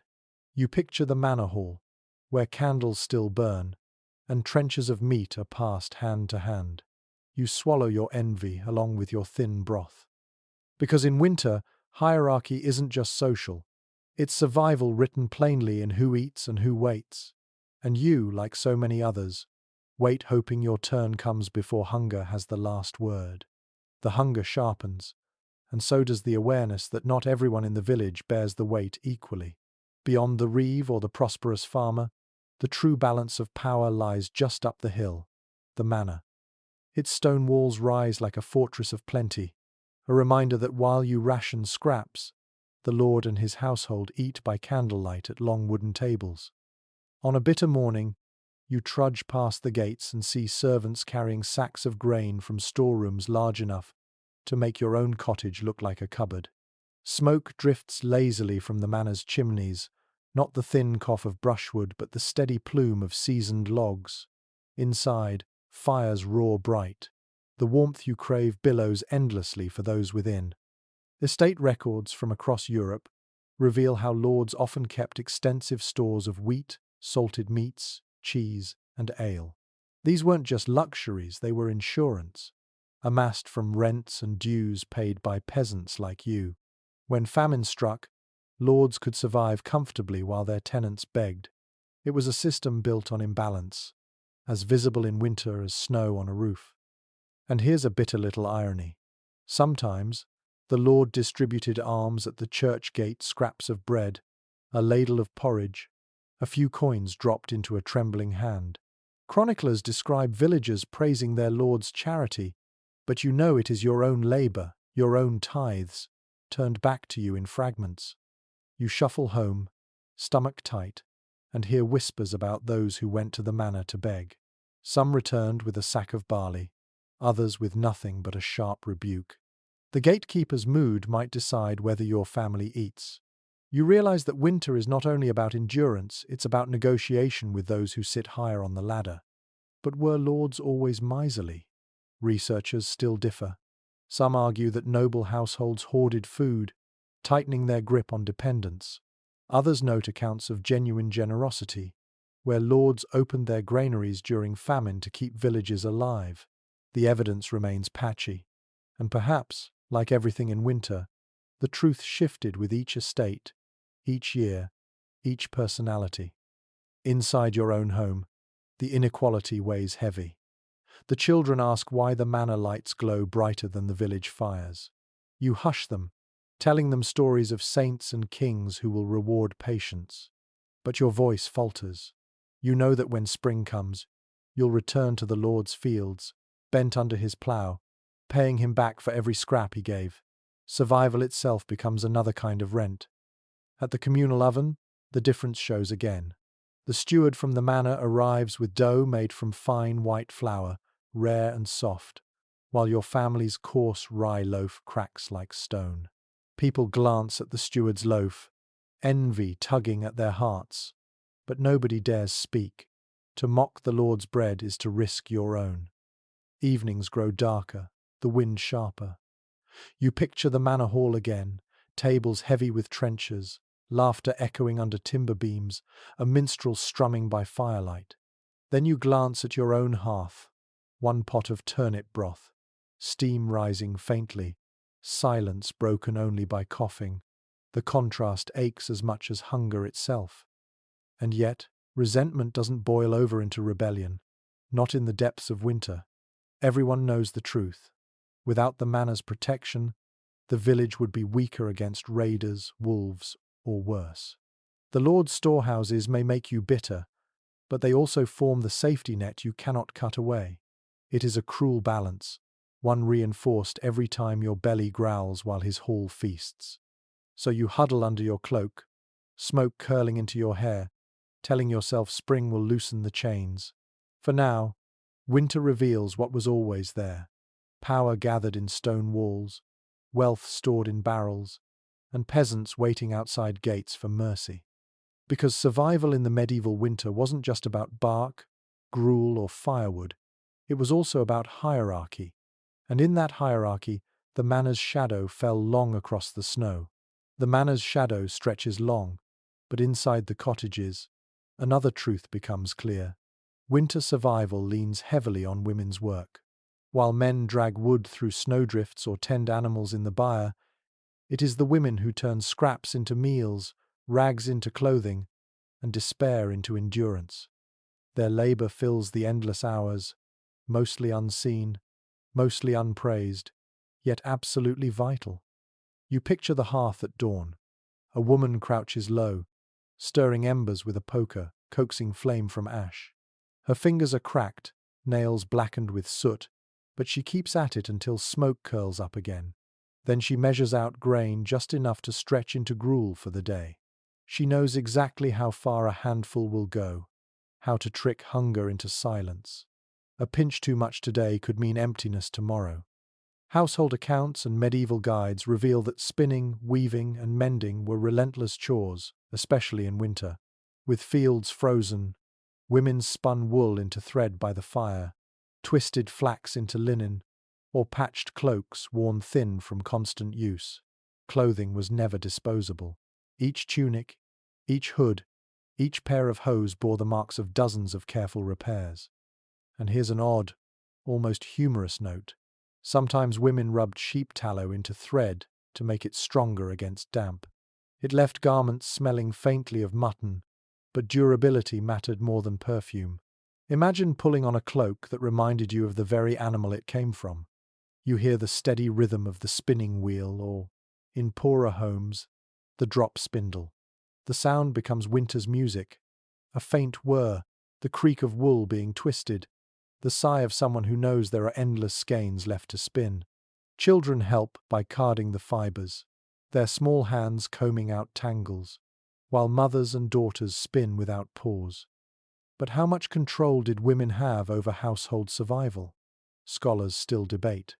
Some argue that wives made nearly all the choices about food, clothing, and rationing, while others suggest men still dictated the larger decisions. The truth likely shifted family by family, but winter placed women at the center of daily endurance. At night, the same women sit by the hearth, darning holes in socks, patching cloaks, sewing seams by flickering candlelight until their eyes blur. Their voices murmur lullabies, stories, or prayers while needles flash faintly in the glow. The sound of children coughing doesn't stop their hands. Mending continues, because frost won't wait for comfort. You notice how women find ways to stretch even the smallest scrap: broth thickened with a handful of beans, a cloak patched with two kinds of wool, a child's tunic pieced from an old one turned inside out. Ingenuity becomes a shield against despair. Neighbors share gossip at the spinning circle, where women gather to work together in the dim light. They trade news, swap bits of thread, complain about sore fingers, laugh about clumsy husbands. In that circle, survival feels collective, stitched together by companionship as much as by wool. Still, the burdens are heavy. Cold settles into bones, Smoke irritates lungs, and hands swell with chilblains. Yet women rarely stop, because stopping would mean unraveling the thin line between warmth and ruin. So when you look around the cottage, you see their mark everywhere. The patched cloak on your shoulders, the broth in your bowl, the child asleep in a mended blanket, all are quiet testimonies to their work. Because in the heart of a medieval winter, survival isn't heroic in the way songs imagine. It is patient, repetitive, unseen labor thread twisted into yarn, scraps boiled into supper, love poured into every patch.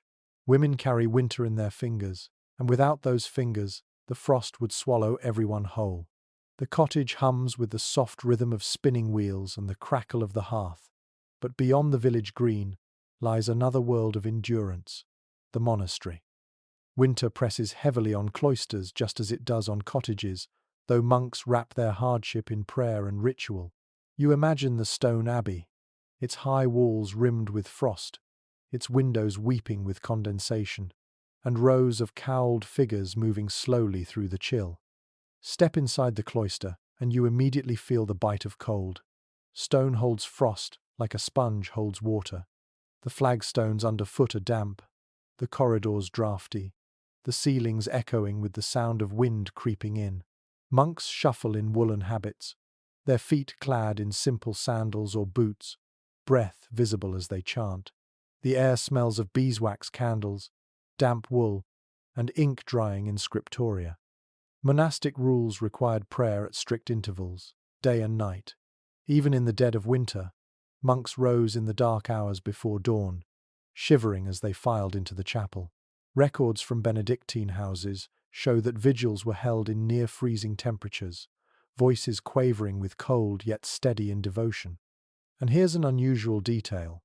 Some monasteries allowed their monks to wear gloves only during prayer, not during work, to remind them that comfort was secondary to discipline. Imagine copying manuscripts in the scriptorium with fingers so stiff they could barely hold the quill, ink blotting where hands trembled from the chill. Monks relied on gardens, fish ponds, and storehouses to feed themselves, but even their ample supplies grew lean in harsh years. Meals often shrank to thin pottage, stale bread, and ale as weak as the peasants drank. Yet they wrapped these hardships in holiness, framing hunger as a form of fasting, cold as a test of humility. The rhythm of prayer gave meaning to what otherwise felt like misery. But how hard did monks truly suffer compared to villagers? Scholars remain divided. Some argue that monasteries, with their larger estates and better planning, endured winters far more comfortably. Others point to strict ascetic rules that demanded deliberate discomfort, making their winters harsher than those of the peasants outside. The truth likely varied. A wealthy abbey might feast, while a stricter house of friars shivered in threadbare robes. By mid-afternoon, the scriptorium is alive with the scratch of quills. Breath clouds the air above the desks, candles sputter against draughts, and monks hunch deeper into their hoods. Their ink freezes if left uncovered too long, so one brother warms the inkpot near a candle before passing it back. The words of saints and scripture march across the parchment, a defiance against both darkness and cold. Meanwhile, in the infirmary, a monk crushes herbs into a mortar, the smell of rosemary and garlic rising. He presses them into cloths to wrap around chilblained feet, or mixes them into broth for coughing throats. Medicine, prayer, and charity mingle here, because monasteries often serve not just monks but villagers too, offering relief where lords might not. At night, the bell tolls again, calling the community to prayer. You picture the long, dim chapel, the air heavy with incense and frost. Monks chant psalms, their voices echoing off the stone, low and steady. The sound vibrates like warmth itself, reminding you that survival can also be spiritual, not just physical. When you leave the abbey grounds in your imagination, the village smoke looks thin and fragile compared to the monastery's bell tower rising over the snow. Yet you know that both places share the same struggle. Whether in woolen cloaks or coarse habits, by hearth or in cloister, survival in winter means enduring cold with bodies frail but spirits stubborn. Because even behind stone walls, Even with the rhythm of prayer to guide them, monks felt the frostbite just as fiercely. And their chants echoing through frozen corridors became another way of saying what every villager whispered silently at night. Let us live to see the spring. The monastery bells fade behind you, but the wider world feels farther still. Winter does not just press down with hunger and cold, it also cuts the village off from everything beyond its own crooked lanes. Snow blankets the paths, floods freeze into jagged barriers, and what was once a trade route becomes a dead end. You live in an island of frost, bound not by water but by weather. Imagine trying to walk to the next town. The road is little more than mud in summer, and in winter it turns to rutted ice, the ridges sharp as blades underfoot. Your boots slip, your knees ache, and the wind claws at your face. Carts cannot pass, wheels splinter in frozen ruts. Traders who once brought salt, cloth, or iron now vanish until spring. The marketplace falls silent, its stalls abandoned. Travel accounts from the Middle Ages often mention this seasonal halt. Pilgrims, merchants, even messengers slowed or stopped entirely when snow blocked the ways. Villages curled in on themselves, relying on whatever they had managed to store. And here's a curious detail. Some places marked impassable roads with evergreen branches, warning travelers not to risk them. A medieval version of a road sign, green against the white. Isolation creeps in more than physically. Letters don't arrive, news halts, and rumors grow wild. Did the next village fare better or worse? Is the king still alive? Did war break out beyond the mountains? You can't know until the thaw. The world shrinks to a circle of cottages, a chapel, and the fields lying silent under snow. But how isolated were medieval villages, truly? Historians still differ. Some suggest many were tightly bound by local trade networks that endured even in harsh weather. Others emphasize the remoteness of rural communities, arguing that weeks or months might pass without outside contact. Perhaps the truth varies, like the snowfall heavy some years, lighter in others. You stand by the frozen stream, staring at the path that leads to the market town. Silence presses on your ears. No jingle of harness bells, no shout of merchants, only the croak of a raven circling overhead. The absence is its own sound, as if the world beyond has stopped breathing. Inside the cottage, the lack of trade becomes clear. Salt grows scarce. Without it, food spoils faster. Iron tools dull and cannot be sharpened properly. Cloth cannot be replaced, so rags and patches multiply. Even news feels like a resource without it. You feel smaller, cut off from the great story beyond your door. One night, you dream of the roads opening again, of a peddler arriving with bright ribbons and strange spices, of laughter spilling from the market square. You wake to the same old silence, snow thick on the roof, wind howling in the chimney. So you turn inward, as the whole village does. Neighbors rely on one another, because no one else is coming. Shared ovens, shared barns, shared prayers, they become not only custom, but necessity. Winter teaches you that the village is a ship trapped in ice, and every soul aboard must row together, even if the oars are nothing but hope. Because in the frozen months, the outside world fades into rumor, and survival shrinks to the simple question of whether your village can endure alone until the road reopens. The road lies buried in snow, the village cut off, but not everyone here is helpless. In the silence of winter, animals become more than property, they are allies, saviors, living stores of warmth and sustenance. You hear them before you see them, the low moo of a cow, the bleat of a sheep, the steady snort of a horse stamping in the frost. Each sound is a reminder that without these creatures, your own family's chance of surviving the winter would shrink to nothing. You begin with the horses, sturdy, shaggy-coated. They stand in the byre, steam rising from their flanks.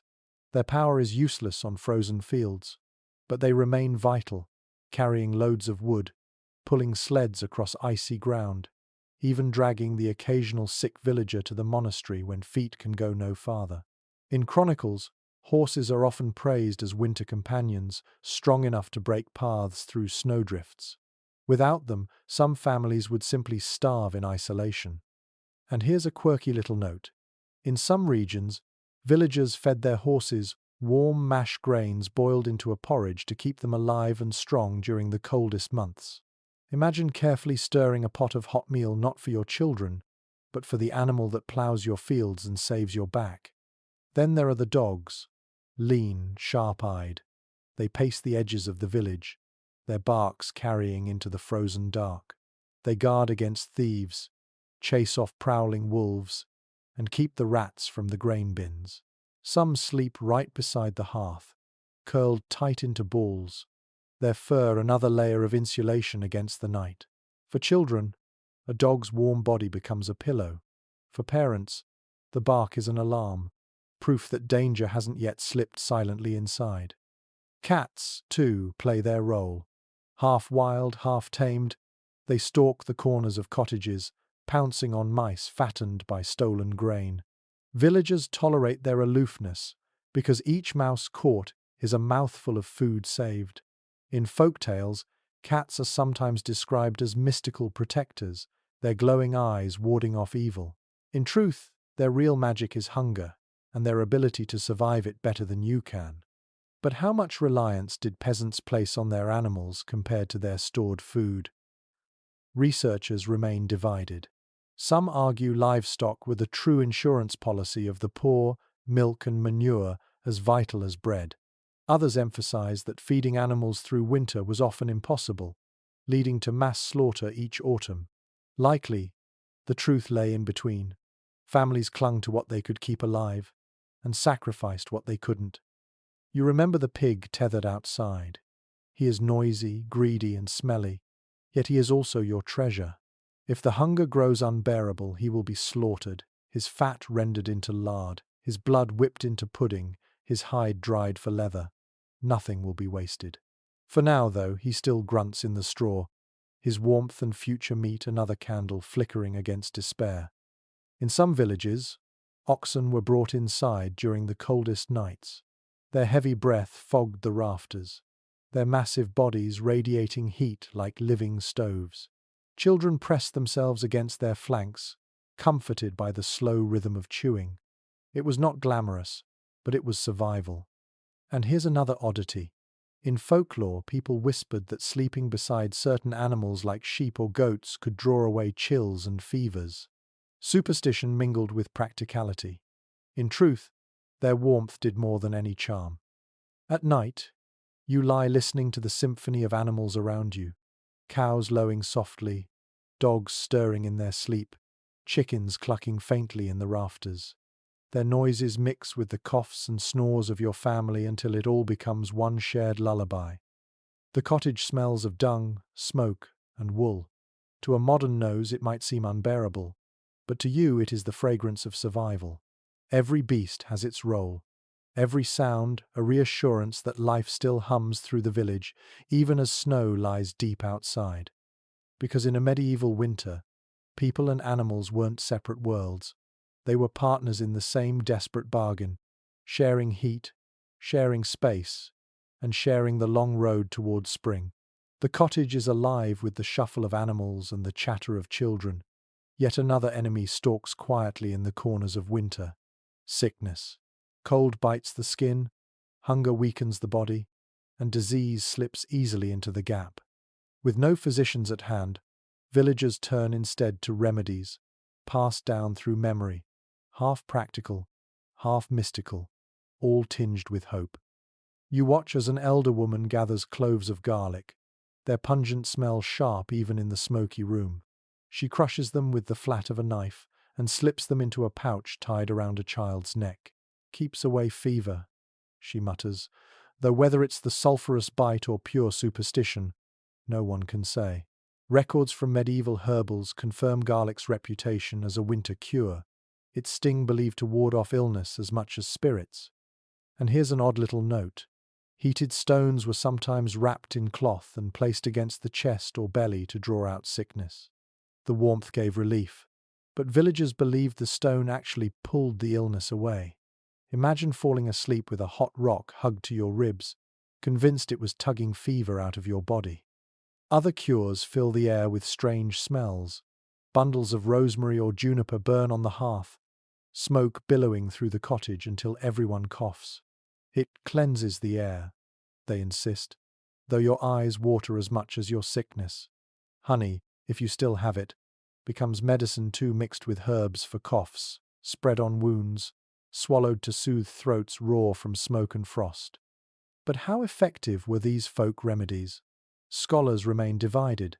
Some argue that many herbal treatments offered genuine benefits, garlic with its antimicrobial oils, honey with its soothing properties. Others caution that much was mere ritual, comfort rather than cure. The line between medicine and magic blurred constantly, as thin as the veil of smoke above the hearth. You sit by the fire, shivering, wrapped in a patched cloak. A neighbor whispers charms under her breath, tracing a cross on your forehead while tucking herbs into the rafters. Her words are half prayer, half incantation, but you don't interrupt. In winter, every attempt at healing feels worth the effort.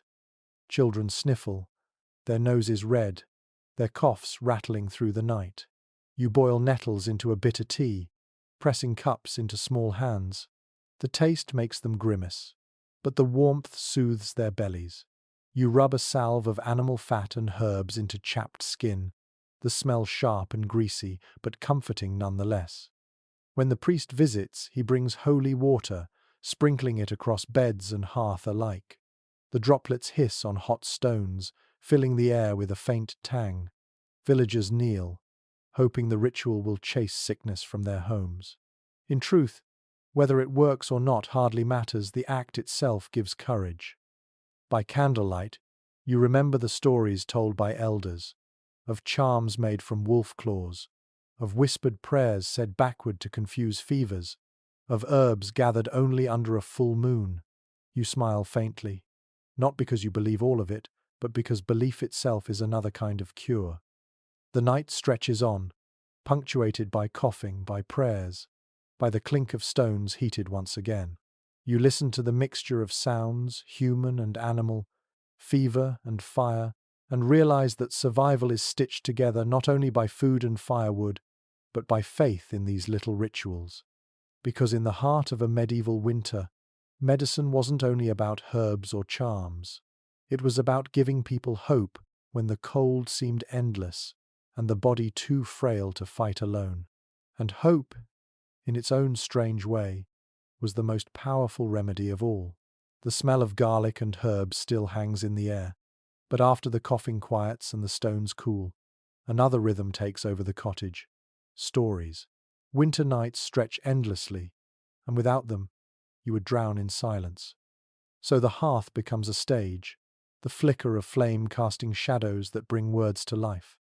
You picture yourself seated close to the fire, legs tucked under a cloak, a child leaning against your shoulder.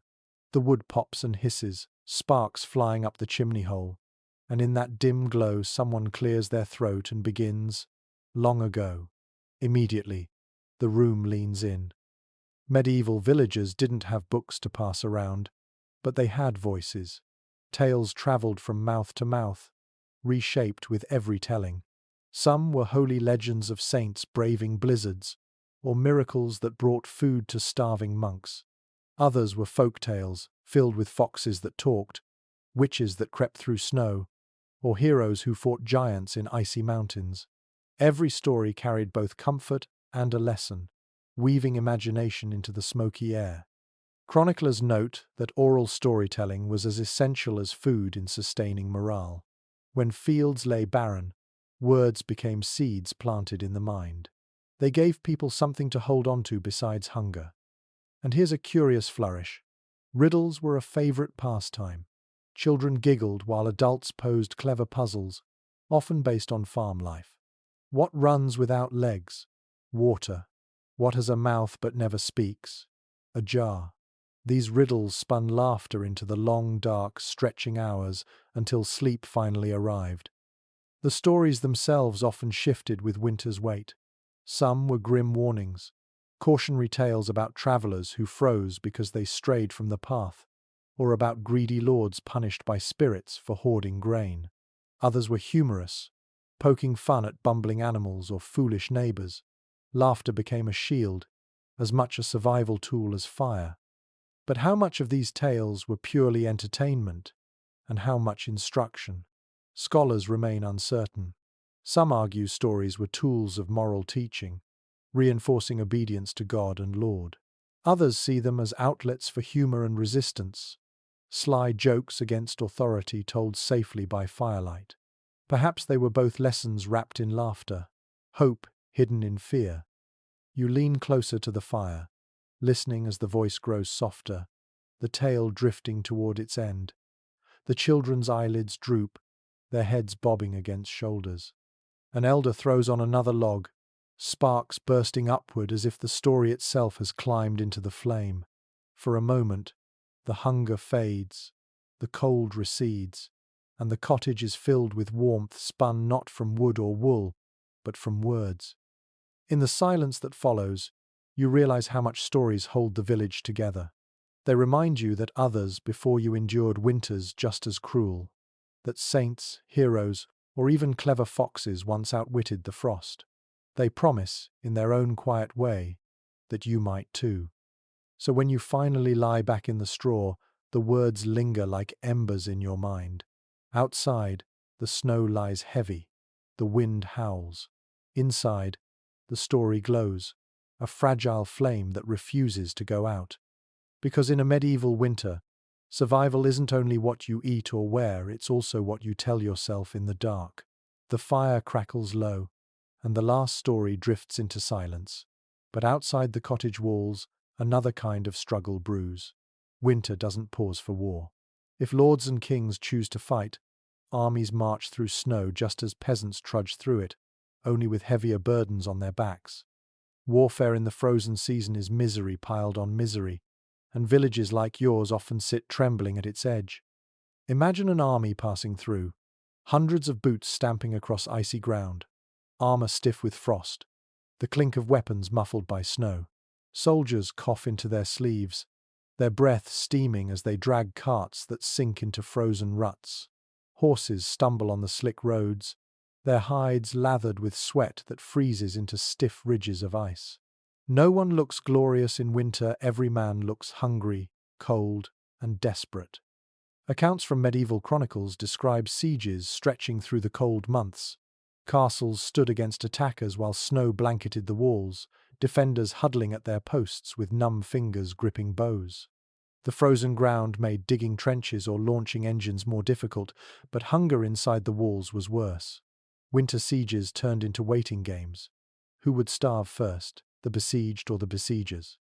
And here's a grim little curiosity. In some sieges, defenders hurled frozen animal carcasses or even snow, soaked dung over the walls, hoping to spread disease among the enemy. It was crude, foul, and likely effective in ways they barely understood. The cold preserved the filth long enough to make it lethal. Your village sits on edge when rumors of raiding parties drift in. Winter armies often lived off the land, stripping peasants of grain, firewood, and livestock. A knock at the door could mean soldiers demanding bread you don't have, or hay you desperately need for your cow. Resistance is dangerous. Surrender means hunger. Families hide what they can. Loaves buried in straw, pigs driven into the woods, barrels disguised as furniture. You pray the soldiers move on quickly. But how frequent were winter campaigns? Historians disagree. Some argue that armies preferred to wait for spring, when supply lines and roads were easier. Others point to records of battles and raids carried out even in January, proof that ambition, desperation, or politics didn't stop for snow. War, like winter, followed its own cruel rhythm. The thought of battle chills you more than frost. A clash in the snow leaves bodies stiff and pale, their weapons frozen into their hands. Survivors limp home, feet blackened with frostbite, faces hollow with hunger. Even the victors stagger, burdened less by glory than by the ache in their bones. At night, by the hearth, villagers tell stories of past winters when armies came. They speak of barns set ablaze, of fields trampled under iron hooves, of children huddling in ditches while knights clashed nearby. The fear is woven into memory, as much a part of winter as frostbite and famine. You lie awake, listening for distant horns, for the tramp of boots on frozen ground. The wind howls, branches crack, and for a moment you imagine it is an army approaching. Your heart races until silence returns. You exhale slowly, pulling your cloak tighter. Because in a medieval winter, war is not a story of glory. It is frozen armor cutting your shoulders. It is breath that stings your throat. It is soldiers stealing your last sack of grain. It is, like the season itself, another test of endurance, one that peasants rarely choose, but often suffer. The fear of soldiers fades with the storm, but the cold itself doesn't retreat. Some winters are harsh, and then there are winters that feel almost apocalyptic when frost lingers too long, when snow piles too deep, when harvests fail year after year. These weren't just ordinary seasons. They were part of a greater shift that we now call the Little Ice Age, though villagers then had no such name. For them, it was simply the worst winter they could remember. You step outside, and the world feels locked in ice. Streams freeze solid, mill wheels stop turning, and livestock shiver until they collapse in the byre. The air tastes sharp, metallic, so cold that your breath seems to freeze before it leaves your lips. Days pass without the sun ever breaking through grey clouds. Night stretches endlessly, an ocean of black pierced only by the faint gleam of stars. Chronicles from across Europe describe such brutal winters in the 14th and 15th centuries. Frost-covered vineyards so thickly that wine harvests failed for years.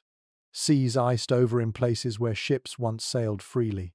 Farmers recorded entire harvests lost, seed rotting in the ground because the thaw came too late. Villages like yours felt the consequences most keenly. Less food in autumn meant more hunger in January. And here's one haunting image. In some towns, rivers froze so solid that not only fairs were held on them, but entire houses and shops were built temporarily on the ice. For a season, the river became both road and marketplace, until the thaw came and swept it all away. You glance at your stores and realize they won't last.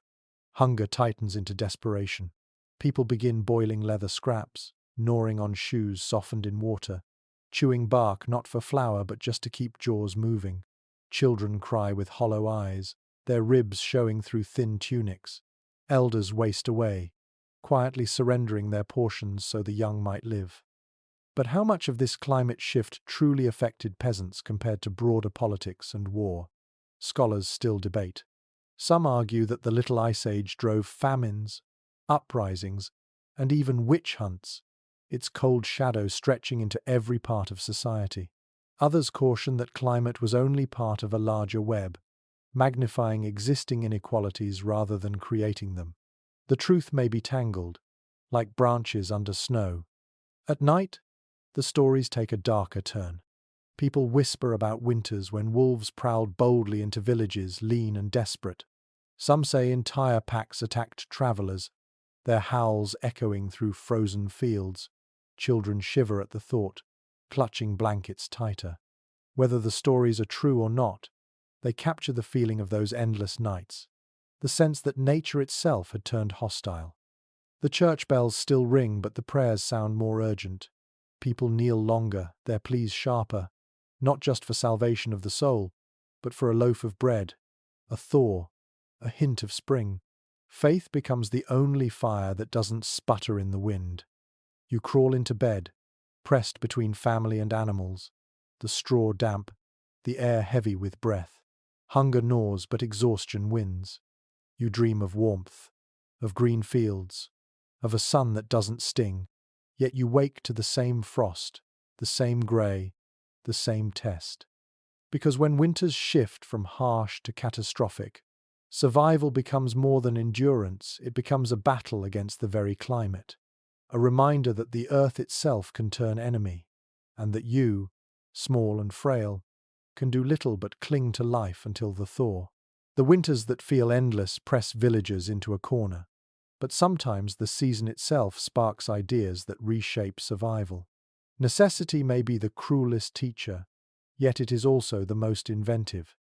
Out of frost and famine, small sparks of innovation flicker to life, changing how families endure the cold.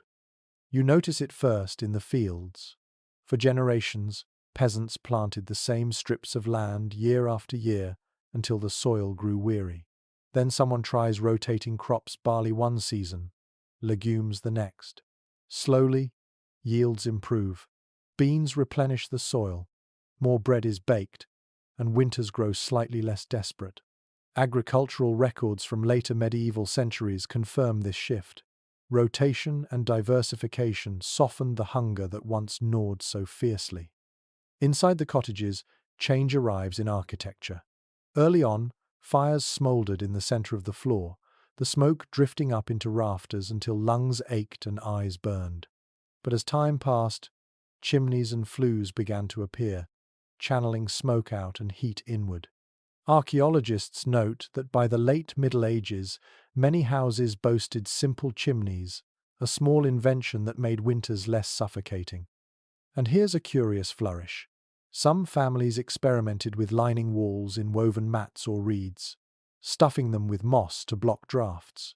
A crude insulation, yes, but clever nonetheless. Imagine your cottage suddenly a few degrees warmer, all because someone thought to stuff moss between the cracks. Clothing, too, evolves. Wool remains the peasant's shield, but weaving techniques improve, producing denser, warmer cloth. Spinners discover tighter twists, weavers sturdier patterns. Eventually, imported fabrics like fustian, a mix of linen and cotton, begin trickling into Europe, bringing softer, warmer garments for those who can afford them. You eye such luxuries wistfully, still wrapped in scratchy wool. But even your cloak carries the legacy of small innovations in thread and loom. But how quickly did these changes spread? Scholars remain divided. Some argue that improvements in crops and clothing were gradual, barely felt by the poorest peasants. Others insist that even minor innovations rippled widely, enough to make each winter fractionally more bearable. Likely, the truth varied. One village kept smoking fires, while another embraced chimneys early. One family starved, while another, planting beans, endured more easily. You glance at the manor, where advances come faster: larger hearths, stone chimneys, fine imported fabrics. But even there, invention doesn't erase hardship. Lords still shiver in their halls when the frost is harsh enough. Innovation is no cure-all, only a slow reshaping of how to fight the season. At the hearth, you patch your tunic with thread spun tighter than your grandmother's, muttering thanks that the cloth doesn't tear so easily. You stir a pot of beans, knowing they not only feed tonight but also help the soil recover. You cough less now that the chimney pulls smoke out.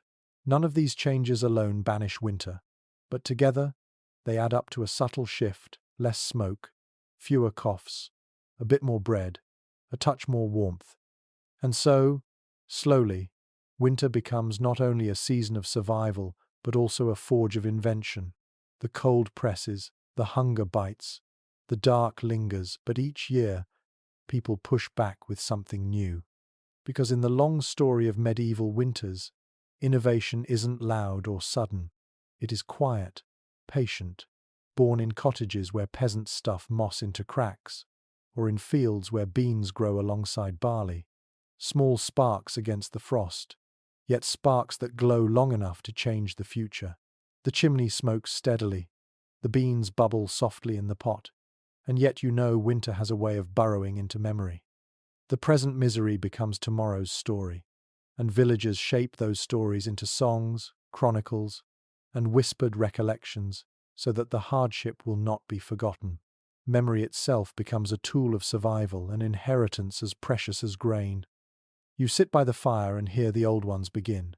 They recall the year of the great frost, when the river froze solid from bank to bank, and wolves prowled boldly into the village. They describe the night when barns collapsed under snow, or the day when grain bins ran empty and neighbors boiled bark into soup. The children sit wide-eyed, their faces pale in the firelight. The stories frighten them, but they also prepare them. Knowledge of the past is passed down like an heirloom cloak, patched again and again. Contemporary chronicles echo these memories. Monks scratched in their manuscripts notes of bitter harvests and cruel frosts, while lay people turned them into folk songs sung during long nights. The year without bread, the winter of empty barrels, phrases that capture both poetry and pain. These records remind us that the cold etched itself not just on skin, but on language. And here's a charmingly odd tidbit. Some songs made fun of the cold itself, mocking the frost, as if it were a foolish trickster. Children would chant verses at the snow, stamping their feet, daring the ice to melt. In laughter, they stole back a sliver of control. Still, how faithfully did these memories capture reality? Experts remain divided. Some argue that famine songs and stories exaggerated misery to make moral points, while others believe they preserved a blunt record of survival. Perhaps both are true. Memory is never neutral, especially when forged in hardship. You close your eyes and think of the ways winter stories ripple outward. A tale told in one cottage becomes a proverb in the next, and in time, a chronicle in the monastery. Generations later, it hardens into history. The specific details may blur, but the core truth remains. People endured. They suffered, they starved, they survived, and they wanted their descendants to know it. When neighbors gather at the communal oven, someone always recalls a past season worse than this one. You think it's bad now? They begin, and soon you are swept into another tale of frozen rivers, of dead cattle, of hunger endured. The story comforts strangely, because if others lived through worse, perhaps you can too. At night, as the fire burns low, you murmur your own memories into your child's ear. How the bread ran thin, how you chewed acorns, how the frost painted the windows white. You don't embellish much. The truth is sharp enough, yet you shape it with rhythm, so the memory lingers like a song. Because in the end, winter doesn't end when the snow melts. It lingers in the mind, in the tales retold, in the words etched into parchment or sung by weary voices. And those memories become more than stories. They become armor for the next time frost settles heavy, proof that your people endured once and can endure again. The nights have stretched long, the stories have piled up, and your belly has grown used to its constant hollow ache.